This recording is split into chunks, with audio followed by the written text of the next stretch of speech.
Committee come to order.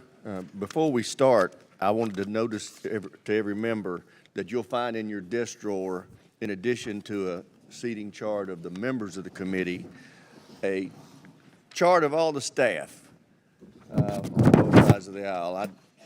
It's just been one of those things that's always driven me nuts over the last 20 years, is not knowing who all these people are that work for us and keeping up with them as they change. So that'll be in your desk drawer. Without objection, the chair may declare the hearing in recess at any point so ordered. A few housekeeping matters before we begin. First, we will adjourn the public portion of this hearing at 12:30 today and immediately move upstairs for the classified portion. Second, I want to welcome back to the committee Mr. Vesey after his brief hiatus. Glad that you remembered where we were. And finally, after consultation with the minority, I ask unanimous consent that Mr. Clyde of Georgia, a member of the Appropriations Committee, be allowed to question witnesses in today's hearing without objection so ordered. Last Friday, we observed the one-year anniversary of Putin's illegal and brutal invasion of Ukraine. The American people have responded with extraordinary support for the Ukrainians. Millions of Americans have donated their time and money to charitable organizations helping the Ukrainian people. Some have even volunteered to fight alongside the Ukrainian Defense Forces. Congress has responded by appropriating over $100 billion in military, economic, and humanitarian assistance to Ukraine and our NATO allies.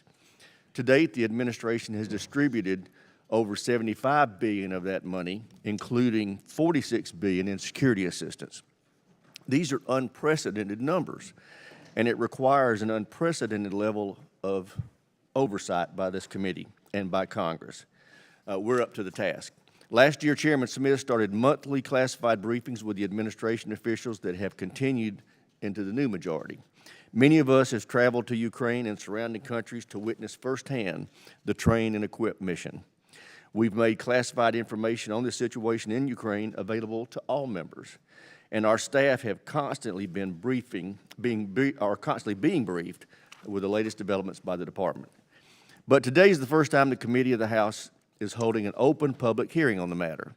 I've asked the Inspector General and the Undersecretary to appear today because it is imperative that the American people understand, A, where our security system is going, B, how it's being used, C, and what protections are in place to ensure it doesn't fall into the wrong hands. But oversight is about more than just accounting. It's about ensuring the administration is setting strategic goals and implementing a policy to achieve them. That's why we all are here with very real concerns. Since the beginning, the President has been overly worried, in my view, that giving Ukraine what it needs to win would be too escalatory. This hesitation has only prolonged the war and driven up the cost in terms of dollars and lives. This conflict must end, and the President must be willing to do what it takes to end it with victory. Continued reluctance and indecision only empowers Putin, and it sends the wrong signals to President Xi and the Chinese Communist Party. And with that, I yield to my friend and colleague, the ranking member. Thank you, Mr. Chairman. I welcome our witnesses as well, and really thank you for the work you've done. You've all appeared before us in classified settings to update us on a very regular basis on the effort in Ukraine. We appreciate the cooperative relationship between the executive branch and the legislative branch on this matter. And more than anything, we appreciate your leadership in supporting Ukraine so effectively over the course of the last year. I think it's hard to really imagine the massive undertaking that has been done in the last year since Russia made its decision to invade, and really since in the weeks and to some degree months before the invasion, when we came to realize from our intelligence community that this was going to happen. First of all, we were about the only country in the world that thought it was going to happen. Even the Ukrainians themselves, right up literally to the day of the invasion, thought that we were exaggerating the intelligence and that this wasn't actually going to happen. So from pretty much a dead stop, the Biden administration had to pull together a massive coalition to do something that almost all of the countries involved in that coalition had never contemplated doing and certainly had hoped they would never have to do. And we've done that with a remarkable outcome.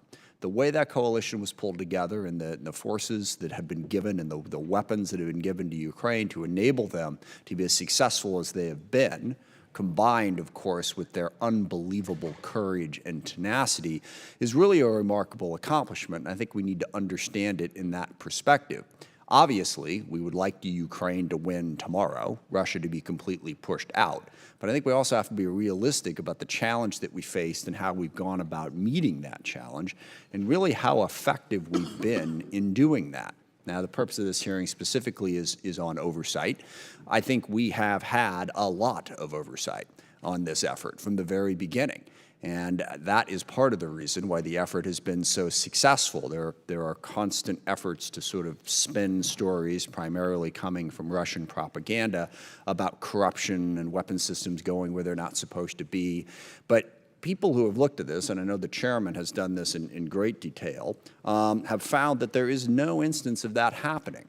We have seen the effectiveness. And the best evidence of this, clearly and unequivocally, is the fact that the Ukrainians have been as successful on the battlefield as they have been. If the weapons and equipment and support that we were sending them was being sent elsewhere or stolen or misused, they would have lost a long time ago. Because I think one of the other things that we forget here is even us, in the U.S., we saw the war coming, we supported Ukraine, but even us, along with everybody else, thought the Ukrainians didn't stand a chance. We thought that the Russians would be in Kyiv in a week or two, a month at the most. So the fact that they've been as successful as they have been is the best evidence we have that these systems and support that we're sending them is being as well used as it possibly can. And I do want to touch upon the point that the chairman made about how the administration hasn't been quick enough. You know, one of the things that we've heard, not just from critics of the war who don't want to support it, but even from people who do support it, is that there can't be a blank check. That's been sort of the criticism that you take if you want to sort of make it sound like you're still with Ukraine, but you want to be responsible. And I think that's appropriate. okay? But no blank check means no blank check. It means we don't just send everything that people ask for in the blink of an eye without even thinking about it, okay? We think about it and we get the Ukrainians what they really need. And I'm going to go ahead and hit upon one of those examples because I think this is a really good example of the problem, and that is the F-16, which everyone has become obsessed over here in recent weeks. We have considered that request, and I've had many conversations with the witnesses before us and with the DoD as well. And the honest truth is the cost of trying to get the F-16 up and ready to operate in Ukraine, even if we basically said there's nothing more important than that one weapon system and spent all of our time and all of our resources on doing it, best case scenario, we could maybe get some operational F-16s into Ukraine within a year, maybe 8 months if we really pushed it. And this is getting lucky, all right? Because you don't just have to train the pilots. You have to train the mechanics. You have to have airfields that can accommodate the F-16. And you have to have the spare parts to make it work. So we looked at that and we determined that is not a wise use of the resources that are necessary to win the fight. That's what no blank check means. You don't just send it without thinking about it. We thought about it and reached a very intelligent conclusion that this is not the right system. And oh, by the way, a fourth-generation fighter in this particular fight is going to struggle to survive. There are isolated circumstances where the Ukrainians have been able to use the MiG-29s that they have, very isolated, because it's a fourth-generation fighter in the face of a ton of air defense. What we are getting the Ukrainians is those air defense systems that they desperately need to survive right now, and the artillery and the HIMARS and the weapon systems that they do need. So the administration is doing exactly what it needs to do, getting equipment as quickly and as responsibly as possible to make this work. And I also want to make everybody aware of the fact the Russians are fighting a massive information campaign. Yes, they're fighting on the battlefield, and I'll look forward to hearing more details about that today, but they are also trying to break the coalition. You know, the Russian military has performed incredibly poorly. The Ukrainians have performed incredibly heroically, and the war is not going the way that Putin wanted it to, but he is not giving up. And he knows his only hope is to break the coalition that is trying to support Ukraine. And they're trying to do that in a variety of different ways. I mean, you can see all the different arguments about how, well, NATO really started this because of NATO expansion and a whole lot of other nonsense arguments that are circulating out there. But the other part of the way they're doing it is any break in the coalition they see, they're poking and they're prodding, okay? They want to undermine the Biden administration. So while we have constructive criticism of what's going on, let's make sure that that criticism is constructive and we maintain our unity. And I know it is very, very difficult for the folks on the other side of the aisle to say anything positive about the Biden administration. But part of holding this coalition together is to acknowledge the incredible job that has been done in the last year and to maintain that unity and to not jump at every shiny object that seems to be criticism of the Biden administration, like the F-16. Right now, and I've asked this question, we are getting every single weapon system that we can to Ukraine. There is not a decision being made about that might be escalatory. It's about what can we get to them? How can we maintain the support? We've spent a lot of money. There is not a limitless amount of money or a limitless amount of equipment. So I think those decisions are being made wisely. I look forward to this hearing. I think it's perfectly appropriate that we have aggressive oversight as we've had since the beginning. And that's part of the reason why we've been as successful to date as we have been. With that, I yield back. I look forward to hearing from our witnesses. I thank the ranking member. I now want to introduce our witnesses. The Honorable Colin Call is the Undersecretary of Defense for Policy. Dr. Call has been the primary official overseeing the DoD's response to Ukraine. The Honorable Dr. Robert Storch is the Inspector General of the Department of Defense. Together with the IGs of the State Department and USAID, his office is carrying out audits and investigations of the assistance we are providing to Ukraine. And Lieutenant General Doug Sims is the Director of Operations for the Joint Staff. He assists the Chairman of the Joint Chiefs in developing and providing operational guidance on Ukraine and other military operations. I welcome the witnesses. Thank you for your time. Thank you for your preparation. I know this takes a lot of effort to get ready for these hearings, and it is appreciated and helpful. Dr. Call, we'll start with you. Thank you. Chairman Rogers, Ranking Member Smith, members of the committee, it's a real honor to appear before you today alongside my good friend, Lieutenant General D.A. Sims over there, and Dr. Storch, our department's Inspector General. I want to begin by expressing the unwavering support of the Department of Defense for Ukraine's sovereignty and security in the face of Russia's unprovoked and brutal invasion. I know that support is shared by and is enabled by Congress and the American people. So I want to thank you for your crucial and continued help to get Ukraine the military capabilities and other types of assistance that it needs to remain in the fight. Thank you, too, for holding this important hearing at this pivotal time for the security of Ukraine, of Europe, and of the world. As we mark 1 year since Russia's further invasion of Ukraine, it's clear that Russia has failed to achieve any of its objectives. Its military is paying tremendous costs. Ukraine remains united and determined to expel Russia's invading forces from its territory. And NATO unity is stronger now than it has been in decades. We are seeing intense fighting in eastern Ukraine as Russia seeks points to exploit and Ukraine defends tenaciously. What happens in the coming months may prove decisive, and we are focused on providing Ukraine with the capabilities it needs right now to defend its people and its territory and change the dynamics on the front lines. I'd like to take a few minutes to lay out our priority capabilities, the ones we're providing to Ukraine now and in the coming days, weeks, and months. First, we have focused on a layered, integrated approach to air defense to counter Russia's attacks on population centers and civilian infrastructure. The Patriot capability from the United States, as well as that provided by Germany and the Netherlands, will give Ukraine advanced long-range capability. These are complemented by medium and short-range capabilities provided by the United States, as well as our allies and partners. Second, we continue to work with allies and partners to deliver a steady flow of artillery rounds and other ammunition so Ukraine can sustain its fight. Third, to enhance Ukraine's ability to maneuver, the United States will provide Abrams main battle tanks, the best tanks in the world. The UK has also committed Challenger tanks, and other European states will provide Leopard tanks. These main battle tanks are complemented by other vital armor capabilities from the United States, including Bradleys and Stryker fighting vehicles, and other fighting vehicles from our European partners. Finally, we have expanded U.S.-led collective training to enable the Ukrainians to better integrate fires and maneuver. Our assistance to Ukraine is possible thanks to the tremendous bipartisan support from Congress. As you know, we have now provided $31.7 billion in support since Russia launched its further invasion of Ukraine a year ago, and our allies and partners have now provided over $19 billion in addition to what we've done.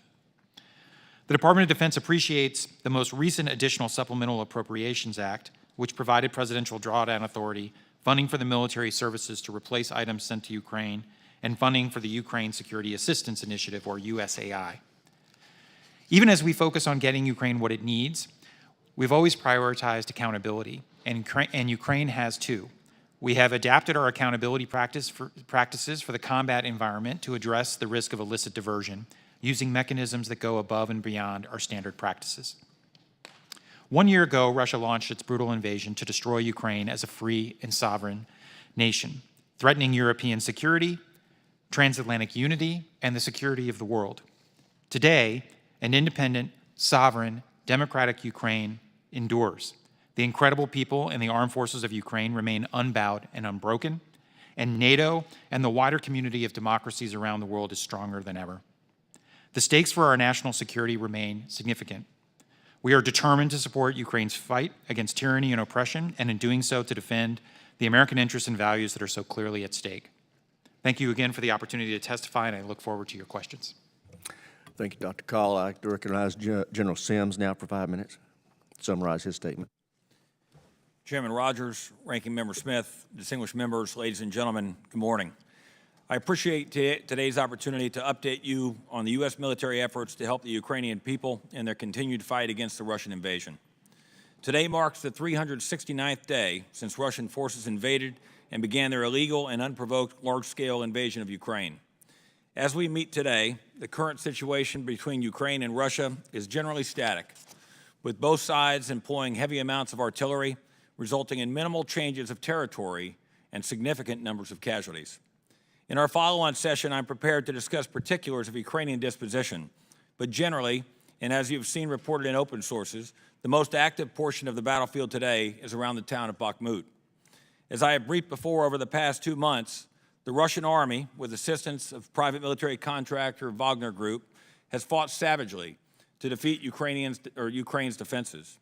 Employing extreme amounts of artillery and waves of thousands of partially trained, mobilized soldiers and personnel contracted from prisons, the Russians have made incremental gains at significant cost. Ultimately, as I have described before, the fighting has replicated the conditions of the First World War. Key to changing this paradigm is creating a Ukrainian armed forces capable of breaking this state of fighting. In this regard, since I last updated this committee, the concentration of U.S. effort has been focused on combining equipment and munitions with people and training. The intent and efforts of the U.S. military are designed to generate combat-credible forces capable of combining fire and movement to achieve maneuver and increase the overall capabilities of the Ukrainian armed forces. Importantly, this training effort is not solely the work of the U.S. armed forces, but is a cohesive approach with our allies and partners. Collective training is ongoing throughout Europe and is dramatically increasing Ukrainian combined arms organizations. All told, since January, the U.S. military has trained another 1,000 Ukrainians, bringing the total trained by the United States to just over 4,000. As I speak, Ukrainians are training in multiple locations in Europe, working with U.S. service members and military trainers from our allies and partners. Key to our ability to conduct collaborative training has been the recent increase in maneuver-related equipment. The U.S. provision of Bradley fighting vehicles, Strykers, and Paladin howitzers, combined with similar fighting vehicles and tank contributions from our partners, is notably increasing the capability of the Ukrainian armed forces. In addition, the U.S. continues to supply critical munitions and individual equipment, from howitzers, howitzer ammunition to medical and cold weather gear. Finally, and critically important to Ukraine's ability to continue to defeat Russian efforts to destroy civilian infrastructure, U.S. armed forces will soon complete the training and equipping of Ukraine's first Patriot battery. As you know, our air defense experts are providing key training at Fort Sill, Oklahoma. We are confident the Ukrainians will employ Patriots with the same expertise they are demonstrating every day with their current air defense capabilities. Thank you for what this committee and this Congress have done and continue to do to provide oversight and resources in support of Ukraine as they continue to fight against the illegal and unprovoked large-scale invasion. While the Ukrainians bear the real burdens of this war, your support and that of the American people has had a profound impact on Ukraine's future. I look forward to your questions and discussion today. Thank you. Thank you, General. Mr. Dortch, you're recognized. Chairman Rogers, Ranking Member Smith, and distinguished members of the committee.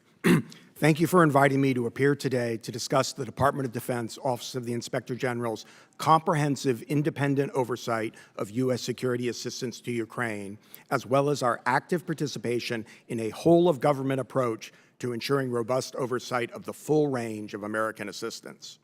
During the year following the 2022 Russian invasion, the DoD OIG completed 4 Ukraine-related oversight projects, with a 5th report released just yesterday.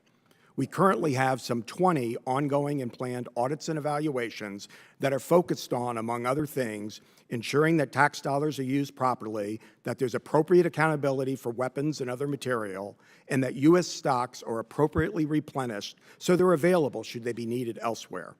Additionally, the DoD OIG's Defense Criminal Investigative Service is actively engaged in conducting fraud prevention and investigative activities that play a critical role in ensuring the integrity of U.S. assistance to Ukraine. The DoD OIG currently has more than 90 professionals engaged in oversight of security assistance to Ukraine. In 2022, we issued 2 management advisories that identified several areas of concern that could directly impact the DoD's ability to transparently track and report the supplemental appropriations for Ukraine. Earlier this year, we initiated an audit examining DoD's execution of funds appropriated to assist Ukraine. We have long been focused on end-use monitoring, known as EUM, and enhanced end-use monitoring, or EEUM, the DoD's tracking of how our country's partners employ military assistance and sensitive equipment after those assets are transferred to them. As early as 2020, we issued a report on how the DoD was conducting EEUM of military assistance to Ukraine. In October 2022, we published a classified report that identified challenges DoD personnel responsible for EUM and EEUM face when there are limited or no U.S. personnel present, and the actions the DoD was taking to address those issues in Ukraine. As the situation on the ground has continued to evolve, we recently initiated our third evaluation on EEUM in Ukraine, and we will continue to focus on this important area. Yesterday, we publicly released our most recent report related to the Ukraine effort, making recommendations to assist the Army with its maintenance, inventory, and other processes for pre-positioned equipment in the region. In addition to the topics above, our ongoing and planned projects cover the waterfront of American security assistance to Ukraine, addressing critical issues like the replenishment of U.S. stocks, intelligence sharing, security control for the transport of weapons and equipment, their maintenance and sustainment, awards of non-competitive contracts, and the training of Ukrainian armed forces. And as noted at the outset, DCIS agents are drawing on their experience around the world to conduct outreach and investigations to help prevent and address fraud or other criminal conduct. We are not conducting this oversight alone. We are partnering closely with the Department of State OIG and the U.S. Agency for International Development OIG and many others across the oversight community in a coordinated approach to ensure comprehensive oversight of all U.S. assistance to Ukraine. Along with our oversight partners, the DoD OIG established and leads the Ukraine Oversight Interagency Working Group, which brings together 20 oversight entities in a whole-of-government approach. Just last month, my office and the state and USAID OIGs, in coordination with the larger working group, published our Joint Strategic Oversight Plan, which publicly describes our completed and ongoing work. As detailed in the plan, we are employing the proven model that has been used for years to ensure comprehensive oversight of overseas contingency operations, and we will work together in this effort for as long as the conflict and the need for oversight continue. At the end of January, I traveled with the leaders of the state and USAID OIGs to Germany, Poland, and into Ukraine in order to obtain the latest on-the-ground perspective, to build on our coordinated approach, and to deliver an unambiguous message to American and, in Kyiv, high-level Ukrainian officials about the expectations for accountability for U.S. assistance. The trip made clear that the situation is fluid and calls for continuous, agile oversight. The DoD OIG, working hand in glove with our oversight partners, will continue to make independent oversight of assistance to Ukraine a matter of the highest priority, and we will continue to keep the Congress and the public informed about our work. Thank you for the opportunity to speak with you today, and I look forward to your questions. Thank you, Mr. Storch. Before we move into questions, I wanted to remind everybody that the maps that you have in front of you, while they're unclassified, we haven't been given permission by the department yet to distribute them beyond the committee, so I'd ask you to leave those here when you leave. And I recognize myself for 5 minutes. Dr. Call, if Russia were to be successful in taking control of Ukraine, what would that portend for a potential of China taking an effort at Taiwan? Well, Mr. Chairman, we've seen what a world looks like when revisionist authoritarian powers go on the march and they're unchecked by the free world and they carve out spheres of influence by gobbling up their neighbors. That world was the 1930s, and it culminated in the worst human tragedy in history, the Second World War. So it would enhance the likelihood that could happen. I think if Russia is successful in Ukraine or is seen as successful in Ukraine, it will embolden other aggressors elsewhere to do similar things. That's my point. Chair now yields the balance of his time to the gentleman from Georgia, Mr. Clyde. I thank Chairman Rogers for his invitation to be here today and for yielding me his time to discuss this important matter of oversight of U.S. military support to Ukraine. As we all know, the United States has authorized over $100 billion in aid, to which our government holds a responsibility to the American people, that it be used for its true, just, and intended purpose. It is the responsibility of Congress to ensure that every single penny of American taxpayer money is being effectively used as intended to assist the Ukrainian people in their fight against Russian aggression. Just 2 weeks ago, I had the pleasure of joining the chairman to visit several of our NATO allies in Europe to receive an update on the war effort in Ukraine and the ongoing oversight work directly related to U.S. military aid. Accountability of the weapons shipped in is absolutely paramount, especially the most sensitive weapons, to ensure that they are being used for their intended purpose and not diverted for nefarious purpose. As a supply officer with both multiple peacetime deployments and multiple combat deployments in my 28 years of Navy service, I am fully aware of the challenges of maintaining visibility and control of critical military hardware and components when the supply lines are long and the theater is kinetic. So, Mr. Stork, I would like to start with you as the Department of Defense Inspector General. In all your inspections and oversight, in country and out, have you found any instances of sensitive weapons like Stinger missiles being either lost or diverted to those not authorized to have them? Thank you very much for the question. I'm obviously not at liberty to talk about any investigations, but we have not substantiated any such instances, no, sir. So you can confidently say that to your knowledge, every sensitive weapon is currently under control of those who should have them. Well, thank you very much for the question. That's why we're engaged in we're laser focused on this issue and engaged in robust oversight to make sure that's the case. We're doing audits and evaluations that look at the weapons from the time they begin at the port while they're transferred throughout as they get to the transshipment points and then they go into the country. And then, as I mentioned in my statement, we're now conducting our third evaluation of the EUM, and with regard to the sensitive assets, the EEUM, the enhanced monitoring, to ensure that the Department of Defense is conducting that monitoring in a robust way. Additionally, as I mentioned, we have the DCIS, the Defense Criminal Investigation Service. They have vast experience all over the world in doing investigations arising out of conflict situations. And so, again, we're very much alert to any instances where that sort of conduct would occur. Okay. All right, moving on. As I understand it, your office is currently working on, among other things, an audit of DoD award and administration of non-competitively awarded contracts in support of Ukraine. Has there been any waste, fraud, or abuse uncovered or reported to your office in these investigations?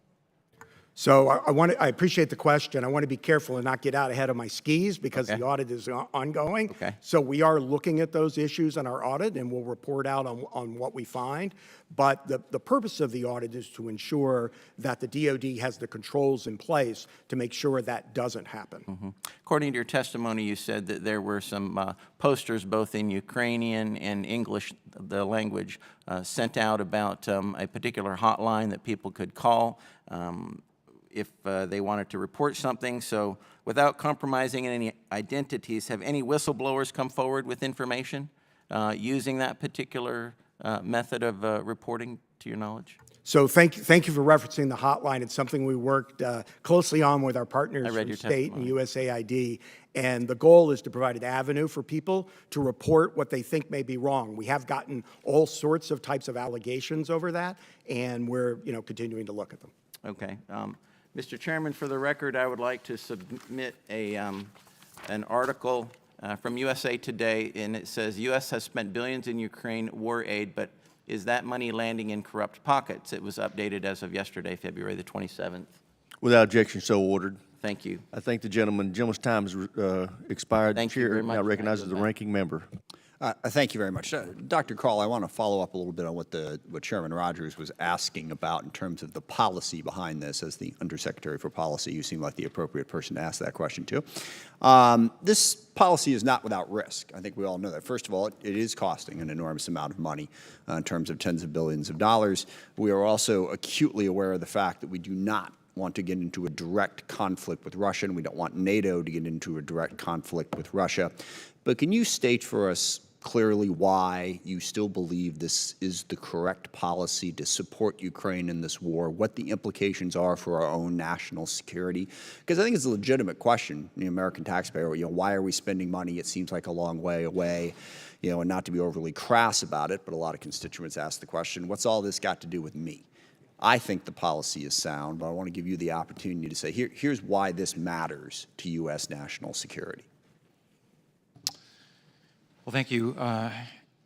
Look, I think the entire international system is grounded on the principle of sovereignty and territorial integrity. It's at the heart of the UN, and that may sound kind of wonky, except that the entire rules-based order that undergirds is what ultimately minimizes the number of international conflicts and wars that we see.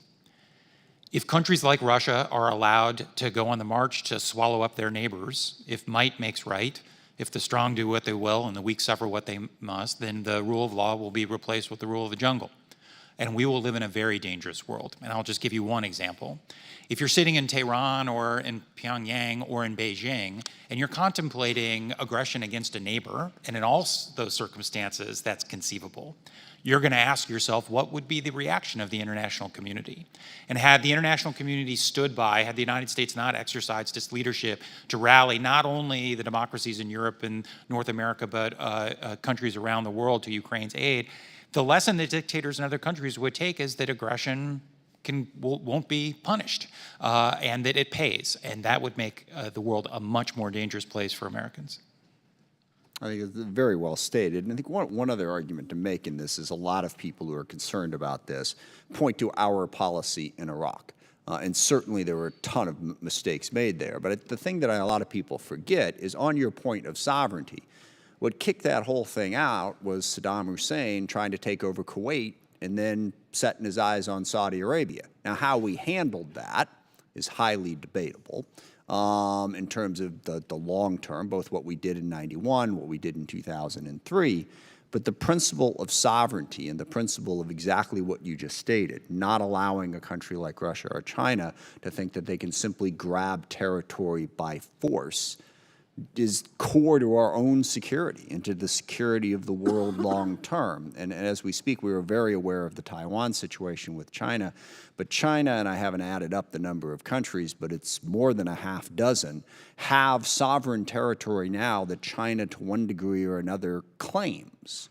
And if, just like Russia says that Ukraine shouldn't exist, they should be part of Russia, China has the same argument in land that's currently controlled by Vietnam, by the Philippines, by Japan, by India, all across the world. It kicks off a very, very dangerous situation if President Putin is successful in Ukraine.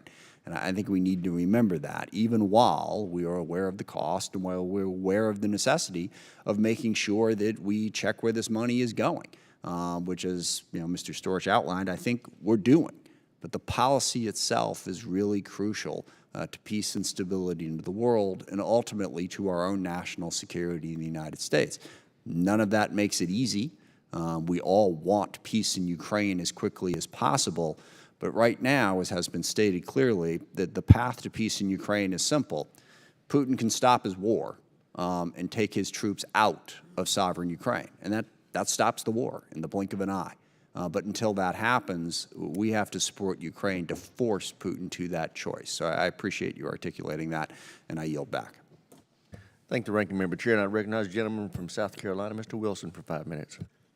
Thank you, Chairman Mike Rogers and Ranking Member Adam Smith, for this very important bipartisan hearing on the issues of Ukraine and immediately the effect that it has on the Chinese Communist Party.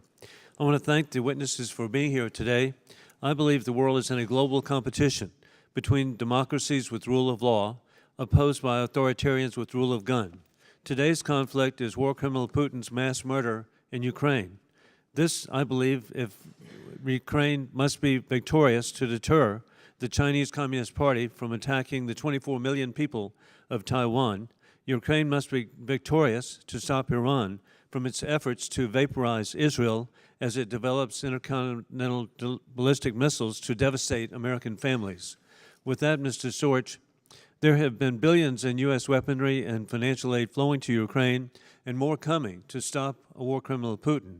We're all concerned about accountability, and the American people need to know, because somehow this hadn't been recognized, and that is that in all of the legislation that's passed to provide for funding, there have been 39 provisions that provide for reports to be provided to Congress on oversight and accountability.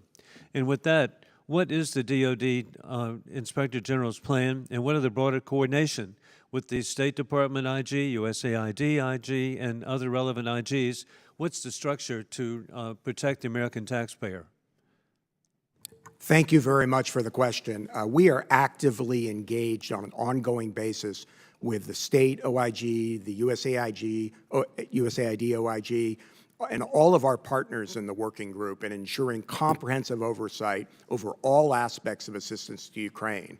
Obviously, my office, the DoD OIG, has primary responsibility with regard to the security assistance, and we have, as we speak, approximately 20 ongoing and planned audits and evaluations that cover every aspect of that security assistance, including the broad range that I mentioned in my statement. We're also working with our partners to make sure that there aren't any gaps with regard to the different types of assistance that are being provided. We're reporting out transparently. We did the Joint Strategic Oversight Plan that I mentioned, and we're going to continue to report out. We have a report coming at the beginning of April under the NDAA that will be providing an update on our work, and we're going to continue to update the JSOP and our other work so this Congress and the American public are fully informed regarding our oversight efforts. It's on us to ensure that there's appropriate oversight across the board to ensure that taxpayer dollars are being spent appropriately and the equipment is being used as intended. And thank you so much for what you do. But please, let's get this publicized so American people can trust what the expenditures are. Dr. Call, I am really concerned about foreign military sales, delivery to Ukraine, delivery to Taiwan. And our allies are making the best of their ability to provide. And then, for example, we're providing 31 Abrams tanks. Somehow the media presented that we would not have any tanks in the future. They leave out that we have 8,000 tanks, Abrams tanks. We potentially have 22,000, actually, Abrams tanks. But the 31 was presented as just debilitating the United States. We can do better. And so what's being done, particularly working with Chairman Mike Rogers and others, to have an expedited foreign military sales, it's absurd with prepositioning of equipment when we hear that it may take a year to get equipment to Ukraine. Well, thank you, Congressman. As you know, we predominantly use two sets of authorities at DoD to get Ukraine weapons. PDA, Presidential Drawdown, which allows us to draw from stocks, and then USAI, which allows us to put things on contract. When we draw things out of stocks, things generally arrive in Ukraine within days or a handful of weeks. When we put things on contract, it depends. Sometimes it's weeks, sometimes it's a handful of months, sometimes it is longer than that. So it really depends on which authority we are using, but we have surged a tremendous amount of security assistance into Ukraine, more than $31.7 billion in a year. I don't know that there's any historical precedent for that. The vast majority of that has come out of our stocks and has come very rapidly. I'll just say I share your frustration with the broader foreign military sales process. We are getting after that problem through a Tiger team at the Department of Defense that has identified, I think, about 80 process improvements that can streamline these things. It's still too slow. And all I would say is that there's nothing, as we draw things down from our stocks, that is making the FMS problem worse. It's kind of an apples and oranges issue because FMS is more aligned with the USAI authority in terms of putting things on contract. We need to follow the example of the Czech Republic and then last week Poland, providing equipment immediately. Thank you. Gentleman's time's expired. Chair, now recognize gentleman, Mr. Courtney, for 5 minutes. Thank you, Mr. Chairman. Again, I want to begin by recognizing both your efforts and Ranking Member Smith's efforts to hold recurring updates and briefings by this committee. And in my opinion, it has been that healthy process which has provided the foundation for the bipartisan votes that have passed supplemental funding really over the last year. And again, the witnesses have been part of that process, so thank you for your contribution. Just to, footstomp what I think my friend Mr. Wilson just indicated is that included in those supplemental funding bills were actually specific explicit language by Congress directed towards the offices of Inspector General to be engaged at the maximum level. And again, Mr. Storch, if you could just sort of confirm that for the record, that, again, you've been around for a long time, thank goodness, but again, it also has been with congressional support that your efforts are taking place. Yes, sir. Thank you very much for the question. We very much appreciate that support, and we're committed to the greatest possible transparency in our oversight efforts. So, and again, when we talk about a blank check, I mean, I think clearly we in the Congress had our eyes wide open when these large amounts of funding were authorized and appropriated, that we wanted oversight at every step of the way. In dealing with, again, Ukraine's efforts to deal with waste, fraud, and abuse, Dr. Call, there's an international organization which kind of keeps score on countries efforts in terms of dealing with corruption and fraud, and it's Transparency International.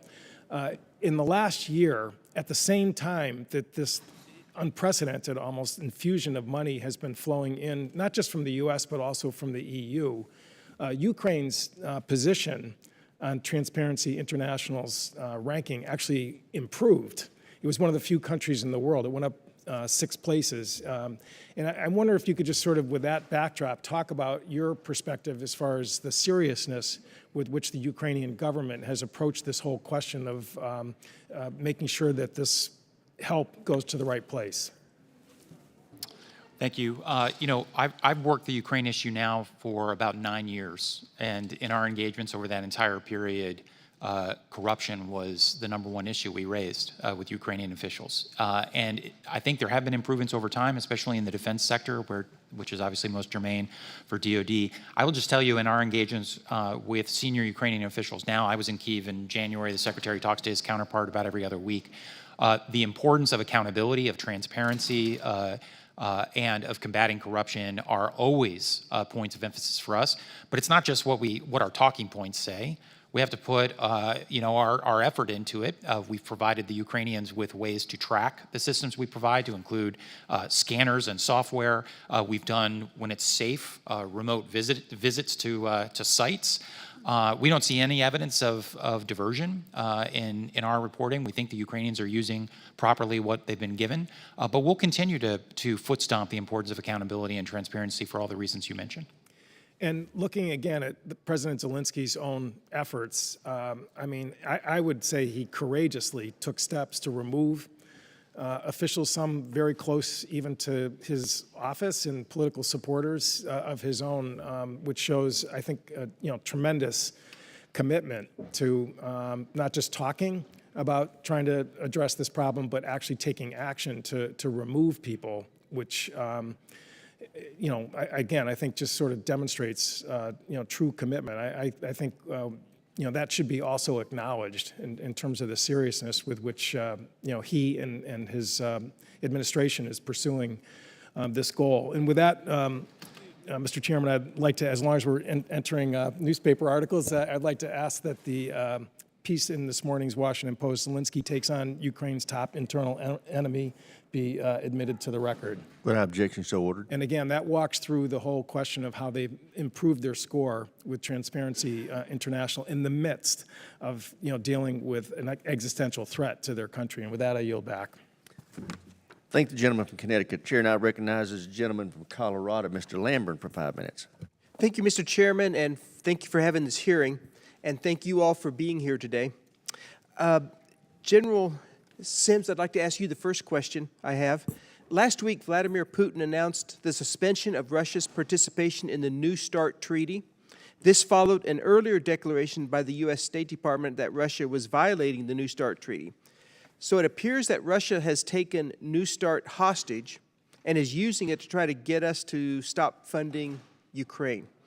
Is the Joint Staff developing plans and options should Russia further violate its limitations in New START? For instance, if it starts uploading its nuclear delivery systems above the caps? Sure, thank you for the question. So I'll save some fine-tuning on that question for our follow-on session, if that's okay, and certainly pass any of the policy implications to Dr. Call to answer. But I would simply say we continue to maintain the strongest nuclear force in the world. We continue to monitor the nuclear situation around the world, to include Russia. And if I was an American, I would not be worried about the nuclear situation. Very good. And Dr. Call, if you could follow up on that, what are some of the diplomatic or other things that the administration is doing in response to Russia's latest stance on New START? Thanks. It's a really important question. Look, I think as a practical matter, the suspension doesn't make a lot of difference for the reason you mentioned, which is that they were already out of compliance with the inspections regime using COVID and other things as excuses. It's also interesting that Putin decided to suspend as opposed to leave the treaty. And I think that's actually an indication that it's not effective leverage over us. It won't be effective leverage over the Biden administration. Yes, we believe arms control and strategic stability matter for the safety of the American people and for the world. But frankly, Russia is in no position for an unconstrained nuclear arms race. They do not have the money, especially given the strain on their military from the war, sanctions, export controls. So, I think this was a way for him to generate some rhetorical headlines, but I think as a practical matter, it has not changed the situation. Russia remains a dangerous power with a lot of nuclear weapons, and we have to be vigilant against that danger. Okay, thank you. And I do think it was a mistake for President Biden to re-up New START when he first took office without any discussions at all with the Russians. I think we could have perhaps gotten some concessions or some further understanding, so I think that was a mistake. However, I will compliment the president, and the ranking member will be glad to hear this. I think it was right for him to go to Ukraine recently, and I think that sent the right signal. We all hope and pray to God that there is no use of nuclear weapons by Russia in Ukraine, tactical or anything else.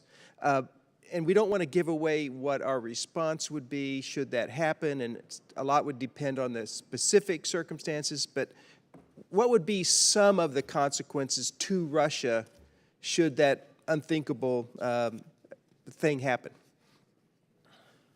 Thank you for that, and I'm happy to talk about this in greater detail in the classified setting, but what I'll say here is the following. We've made it very clear to Russian leadership at the highest levels through intelligence channels, my boss, Secretary Austin, to his Russian counterpart, the Chairman of the Joint Chiefs of Staff, to Gerasimov, our National Security Advisor to his counterpart in the Kremlin, that any use of nuclear weapons in Ukraine on any scale would be considered a world-changing event that would bring about severe consequences far in excess to anything the Russians have experienced to date, and that a lot of the restraints we've been operating under would no longer obtain in a world where Russia crossed that threshold. But the good news is I don't think they're likely to do so. Yeah, and what they have to lose would be far more than what they would have to gain. And lastly, General Sims, Russia has made some, I think, exaggerated claims that it has used hypersonic weapons in Ukraine, just as they exaggerate a lot of things about their capabilities. Can you shed any further light on that particular question? Sir, we know they've employed advanced conventional munitions. I wouldn't go into detail here in this session on the particulars. I would tell you that they're doing so at great expense. I mean, they're finding now that their weapons of all types are in dire straits in many cases. And I think what they're also seeing is that the Ukrainians have been very prepared for many of their weapons and are shooting down their weapons at a very high rate. Very good. Thank you again for being here, and I yield back, Mr. Chairman. I thank the gentleman. Chair, now recognize the gentleman from California, Mr. Garamendi, for 5 minutes. Thank you, Mr. Chairman, and thank you for the work that you're personally doing in reaching out and trying to make sure that the supplies are getting to where they need to go, particularly the journey that you took 2 weeks ago to Greece, Romania, and Poland. My question first goes to you, Mr. Stork. Thank you for your detailed explanation of the various projects that you have underway, you and your colleagues have underway. I'd like you to very briefly, or as whatever necessary, summarize the reports that you have provided over the last year and a half. There seems to be two different pieces to that, one of which you have already talked to, and that is suggested improvements in the auditing, in the transfer of weapons and the like. And if you'd like to go into that a little more. And secondly, if you would summarize the findings of those reports, following up on the question earlier about what you actually found.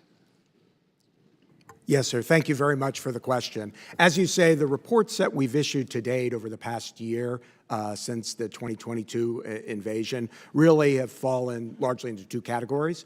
A couple of them have looked at issues that we identified relating to the way in which the money that was appropriated is being tracked and the way in which it is being entered into the systems. And so the concerns there are that if there aren't additional improvements, that those could result in a lack of transparency or impair the transparency of those funds. So the department has been making progress in those areas. We've continued to look at that. And as I mentioned, we've recently initiated an audit that's looking at the actual execution of the funds appropriated. So that's sort of an ongoing priority, is how's the money being spent. We did identify issues with the systems and with the procedures in place, made recommendations to help to address. Let's be clear then. Is the department following on your recommendations and making progress to achieve the goals that you've stated? So, yes, sir. The first management advisory didn't actually have specific recommendations. It raised a number of concerns. The second one did have one recommendation, and that related to putting in place procedures that were more robust in ensuring things were tracked properly. The department has made progress in that area. The recommendation remains open. We're continuing to track it, and then we'll continue to look at that in the course of the ongoing audit. And so you continue to look for perfection, as you should. Absolutely, sir. The second thing, findings that you, beyond the recommendations for the procedures, the Right. findings, did you find any indication that there was a diversion of equipment of any kind? Again, the second set of projects that we've released or evaluations looking at the controls that DoD has over this end-use monitoring and enhanced end-use monitoring. Once the weaponry goes into Ukraine, there needs to be appropriate accountability and tracking, and so the DoD has responsibilities to do that.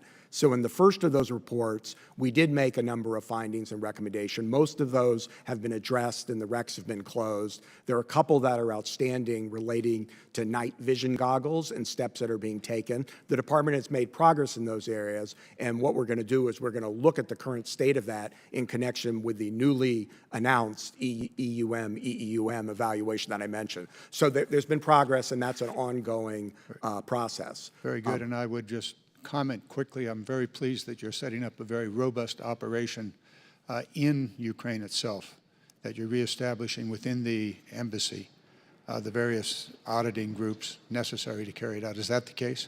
Well, what we have done, sir, is we've forward deployed a significant number of people into the region to do oversight over the supply and training mission, most of which occurs before any weaponry crosses into Ukraine.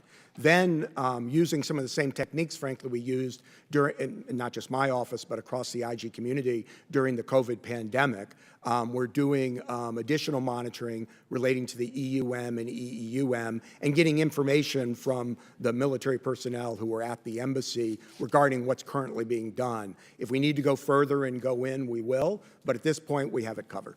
Good, thank you very much. Bottom line is that the programs are working, that diversions are not happening, and the equipment's getting where it needs to go. Is that it? We're doing oversight to make sure the department has placed all the controls it needs to make sure that happens, sir. Didn't quite get to what I'm talking about. You've not found problems of any great significance. Is that correct?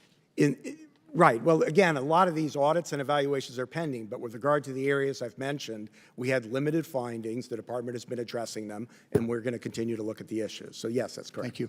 Yes, sir. Gentleman's time's expired. Chair now recognizes the gentleman from Virginia, Mr. Whitman, for 5 minutes. Thank you, Mr. Chairman. I'd like to thank our witnesses for joining us today. We look at the gains that Ukraine has made with assistance from around the world and what's happening to Russian forces. Degraded presence, about 40% of its pre-war fleet of tanks gone, and today 97% of the Russian army is in Ukraine. And even with that, they're struggling. The issue is, for us, the munitions that we're providing to Ukraine. In last year's NDAA, we provided both funding and contracting tools to accelerate replenishing our munition stockpiles, essentially our weapons magazines. I want to talk, though, about where I think there's a strategic mismatch. We give those contracting tools, yet how we evaluate where the needs are, to me, is in contradiction to that. The needs are supposed to be evaluated on the threats in Europe. What's that threat scenario? And as we see, the DOD has up to 2 years to determine that threat scenario. So if we're looking at the scenario 2 years down the road and whatever is happening at that time in Europe, and we are today accelerating the replenishing of our munition stockpile, to me there's a mismatch, because giving 2 years to determine what the needs are, what the threats are, and we're spinning up today to build weapon stockpiles that may be mismatched with what we see 2 years from now doesn't seem to me to be a good policy. So, Dr. Call, can you tell us, based on our force structure requirements on both munitions and ground forces in Europe, how do we make sure that we are making the right determinations about what to build today so we don't have, again, a mismatch? I mean, we're talking about weapons magazines being depleted today, but if we're building weapons that may not have a role in where we need to be 2 years from now, how do we correct that mismatch?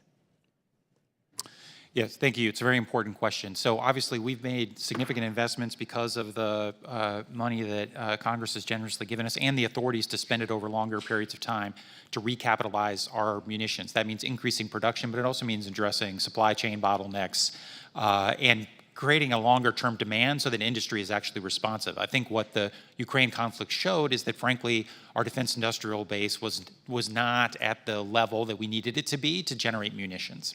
So right now, our priorities are making sure that we are increasing production for the things that we anticipate that Ukraine will continue to need. So a good example is 155 millimeter ammunition for the NATO standard howitzers, but also the guided multiple launch rocket systems, the GIMLRs that launch off the HIMARS systems. Those are going to matter a year from now, 2 years from now, 3 years from now, because even if the conflict in Ukraine dies down, and nobody can predict whether that'll happen, Ukraine is going to need a military that can defend the territory it's clawed back and deter the Russians from doing this again.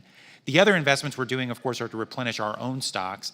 And they are actually, I think we're relatively confident we're making the investments that we need not only for Russia contingencies, but also for contingencies vis-a-vis China, North Korea, Iran, et cetera. But beyond that, we can go into some of the specific details in the classified setting, if you'd like, in terms of how we're making targeted investments. Well, that leads me to the next question. The allocations that we're making today to Ukraine are based on a pre-Ukraine Russian conflict scenario. So if we are holding back those munitions based on that scenario, then are we inadvertently holding back the things that Ukraine may need based on what would be an antiquated scenario? So that I think is a question. And then also, how are the determinations made about what we are doing to replenish our stockpiles and what we're sending to Ukraine? How is that interacting with our needs in the Indo-PACOM? Yeah, so actually, it's a very important point. So we have a total munitions requirement that is essentially a metric against which we need munitions for a whole range of contingencies. So they are not pegged to any one contingency. It's a pool of munitions we could draw on from a range of different scenarios. We have adjusted that floor to account for the fact that Russia is bogged down in Ukraine. Their land forces have been badly attrited. It has changed the dynamic for a future Russia contingency. At the same time, we have requirements for operational plans in other parts of the world, could be North Korea, Iran, China, et cetera. And so Secretary Austin has been laser focused on making sure that as we draw down from our own stocks, we are getting Ukraine what it needs without taking undue risk to those other plans. And I think we have so far accomplished that. But we also need to recapitalize so that we can build up that hedge in the event that something bad happens elsewhere in the world. Very good. Thank you, Mr. Chairman. I yield back. Thank you, gentleman. Chair, now you recognize the gentleman from New Jersey, Mr. Norcross, for 5 minutes. Thank you, Chairman, and certainly appreciate the ongoing insight and the most recent visit to the region. The amazing thing that the United States does better than anybody in the world, hands down, is the logistics, the ability to move men, equipment, resources is short of remarkable. I just want to touch base, Chairman of TAL, Mr. Whitman. 3 years ago, there were some disturbing reports on the industrial base issues on our ammo plants, our explosives and accelerants, and we had been very much focused on that. Had we not actually sped up the recapitalization, I think we would be even in worse place, but we still have quite a ways to go. My question goes to Dr. Call and the General. Putin leaves no chance when he speaks to the people of not only his country but the world, but to imply the nuclear option over and over again. And it finds an audience in the United States. People are worried about what might happen. We've seen time and time again, there's a discussion about the red lines and what they are. And if we go back a year, what a red line was then certainly may or may not be the red line of today, and that's what I want to ask about the evolving or changing red lines. The calculations that we have made, and HIMARS is one of those discussions. Early on, we didn't want to do it. What calculations are going into effect that something that we are providing is or is not going to change the red lines? How do we determine what those red lines are and how have they changed since the beginning? Doctor, if you could go first. Yeah, it's something we watch very closely, I think for all the reasons that you've mentioned. Clearly, Putin's rhetoric from the very outset of the war on nuclear matters has been irresponsible and dangerous. We've attempted not to take the bait while in private, making it clear to them that if they were to cross certain lines of using nuclear weapons on any scale, what a world-changing event that would be. As a general matter, I do not think that we are holding back security assistance from Ukraine at the moment, largely for escalatory reasons. I think most of the decisions we are making on security assistance are driven first and foremost by our assessment of what Ukraine needs right now, given the amount of money that the American taxpayer has given the department to work with. How do we use that money for what they need right now? And then the other is, what can we provide that doesn't have huge impacts on our own readiness and our ability to respond to our own national security crises in other parts of the world. So really, those are the two things that we are measuring against. I think at the moment we feel relatively comfortable on where we are on the escalatory dynamic vis-a-vis Russia, but it's something that we consult with our intelligence community colleagues constantly to make sure we're setting the rheostat, about right without self-deterring ourselves. Thank you. So, General, when we started a year ago, there's been much discussion from the committee and those in Congress about what we're able to send to them. How much of an impact has that, quote, red line been, and has it changed since a year ago? So I would tell you what we've sent over the last year has made a gigantic difference to the Ukrainians. If you start where we were last year at the onset, it was about providing things at the moment that they needed. They were javelins, they were Stinger missiles. They were things that they needed to defeat the Russian army as they came across the border around the country. Those things were provided in good order. They were used extremely well by the Ukrainians. As the conditions changed, so too did the requests from the Ukrainians in terms of what they thought was necessary. And as we talked with our Ukrainian counterparts, what we thought would be most advantageous and available to them, all the while, as Dr. Call mentioned earlier, balancing it against our current readiness and our ability to meet any requirements around the world. Those have certainly morphed over time. And so as you've seen, sir, now the provision of Bradley fighting vehicles, of tanks, and our partners make these same assertions. They've all been done with these things in mind. And I feel very confident that as we go forward, we'll continue to do so and make decisions in a very thoughtful and understanding manner.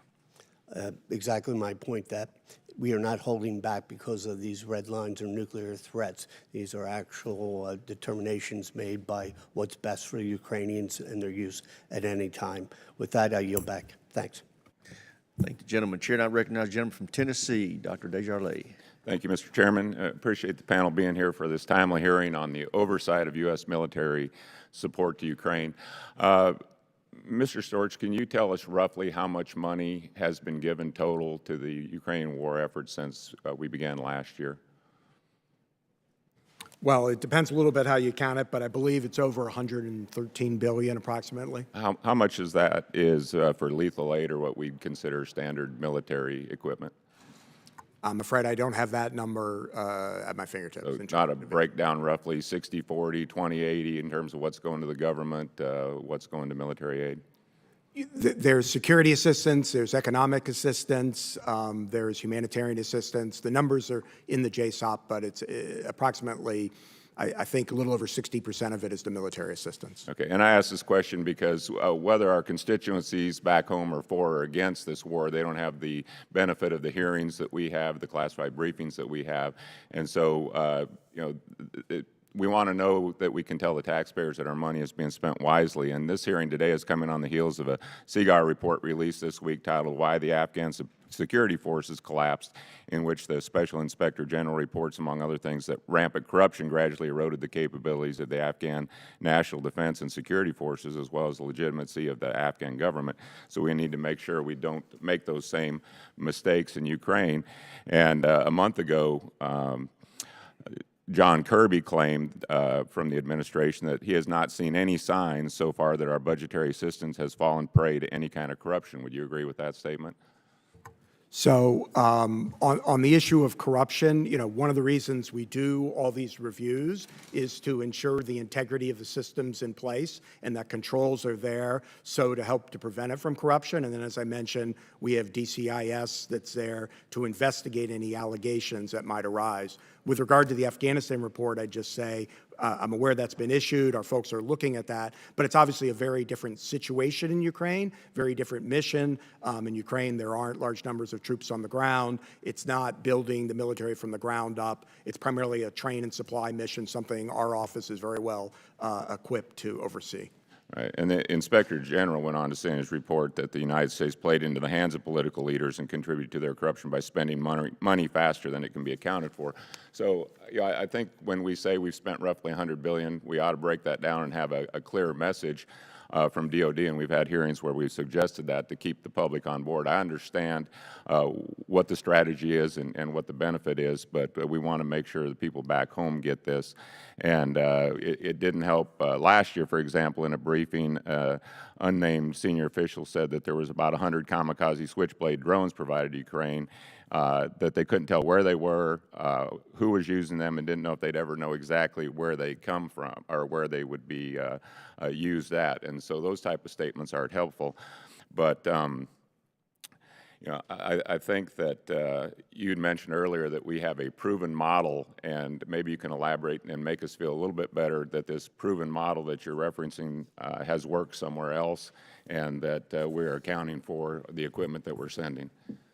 Yes, sir, absolutely. We do have a proven model, I believe, using the lead IG model that's been used in overseas contingency operations, showing how we can work together as an oversight community to provide comprehensive oversight. So we currently are engaged, for instance, on oversight over the Operation Enduring Sentinel mission, the over-the-horizon counterterrorism mission that's followed on in Afghanistan. And we have a number of projects at DOD, OIG related to that. We're also coordinating with our partners. We report out quarterly in public reports on our work in that area. It's obviously an area where we've done a lot of other work as well. But the point of it is, with Ukraine, we have not just the three of us, but actually 20 different oversight entities, including GAO, including all the military audit agencies, and all the rest working together to ensure that there aren't any gaps, that we're covering the waterfront and all types of assistance, security, economic, humanitarian, other assistance, that we're doing oversight over all of it, so the American public knows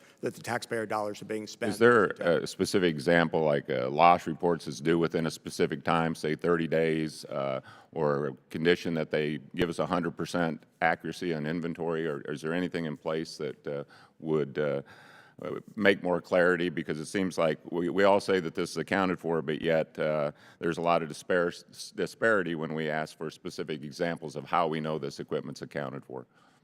So we're doing a robust series of oversight projects to ensure the accountability of equipment from the very beginning until it gets into Ukraine. And then once it's in Ukraine, we're doing continued work in that critical area I mentioned. Gentleman's time's expired. Chair now recognizes the gentleman from California, Mr. Carbajal, for 5 minutes. Thank you, Mr. Chair, and thank you to the witnesses for your testimony today. We recently marked the one-year anniversary of Russia's illegal invasion of Ukraine. During that year, the United States and many other nations have stepped up to provide aid. The United States has provided approximately $30 billion in security assistance. That has been instrumental in allowing Ukraine to keep fighting. It is important we conduct thorough oversight of taxpayer dollars going to this cause, and I think we have been doing just that. Dr. Call, we want the war to end quickly and on Ukraine's terms.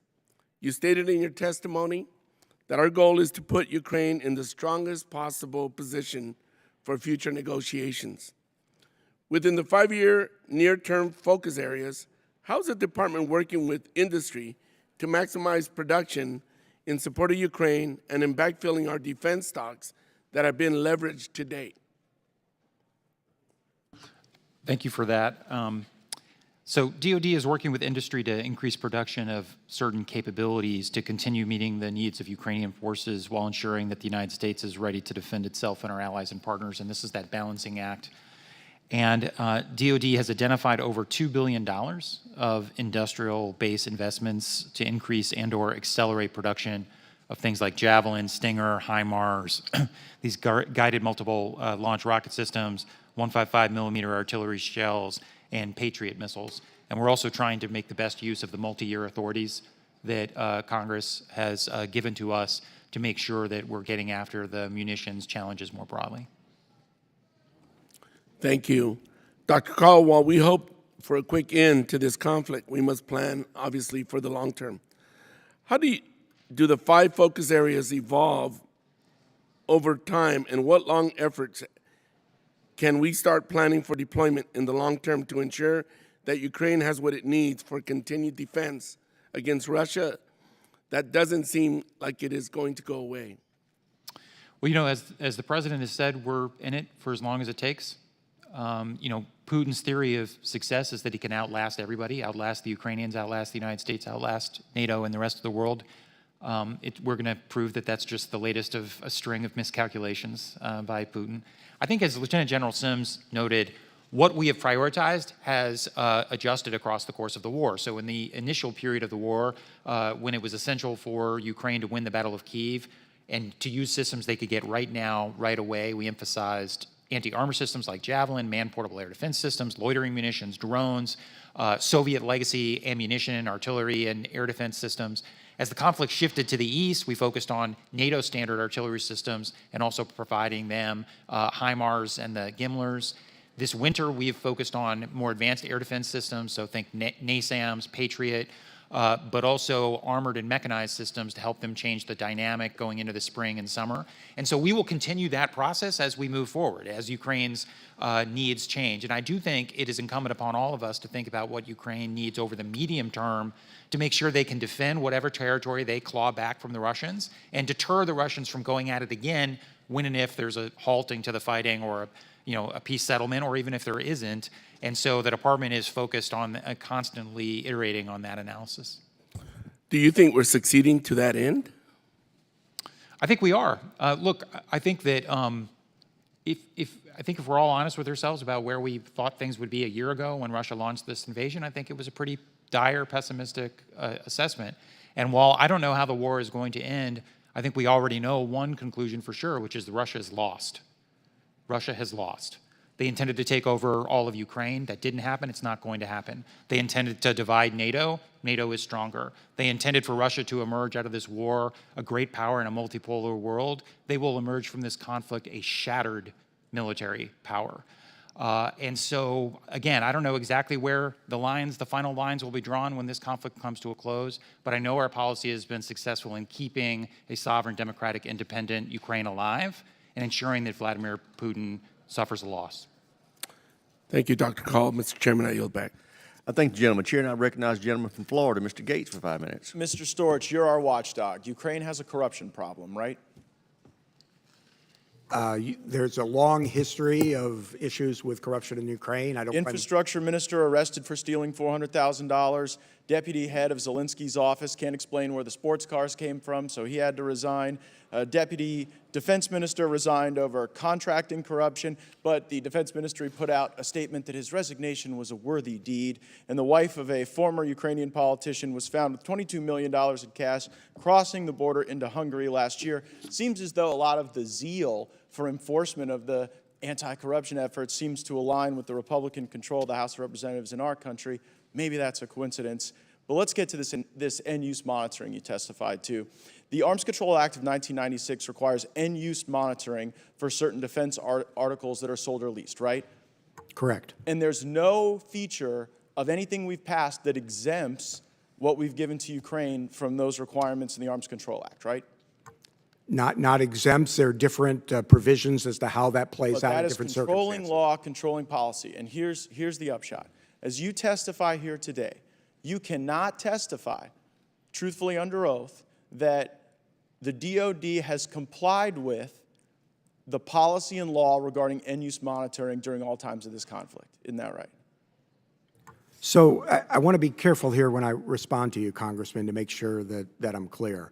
We are conducting a series of evaluations that look at the controls that DoD has in place to ensure that they are taking the steps that are required. I get all that, but here's the operative question. We haven't complied with end-use monitoring according to the law with everything we've sent to Ukraine to date, have we? So our 2020 report, which is our last public report on this, made a number of recommendations. All of those have been met. I know, but you're sort of dodging the question. You cannot testify that we have complied with the end-use monitoring requirements at all times during this conflict, can you? So we have an ongoing evaluation right now. I get that it's ongoing. I'm looking backwards. You cannot testify that everything is complied with the law and the end-use monitoring, can you? So some of that gets into the classified report that we issued previously. But I think everyone watching this can see that if you could testify to that, you would. You're citing a classified report. I don't know why that report's classified. I think the American people deserve to know if this 1996 law is being followed or not. You can't testify that it is being followed, and so I think they can draw reasonable conclusions from that. Do we have, Dr. Call, do we have DoD personnel in Ukraine now? We do. We have a couple dozen at the embassy. Other than the embassy, any other personnel? Nope. How about CIA? Are they training folks in Ukraine? I'm not going to talk about that in an unclassified setting. Happy to talk about that further in the classified briefing. Is the Azov battalion getting access to U.S. weapons?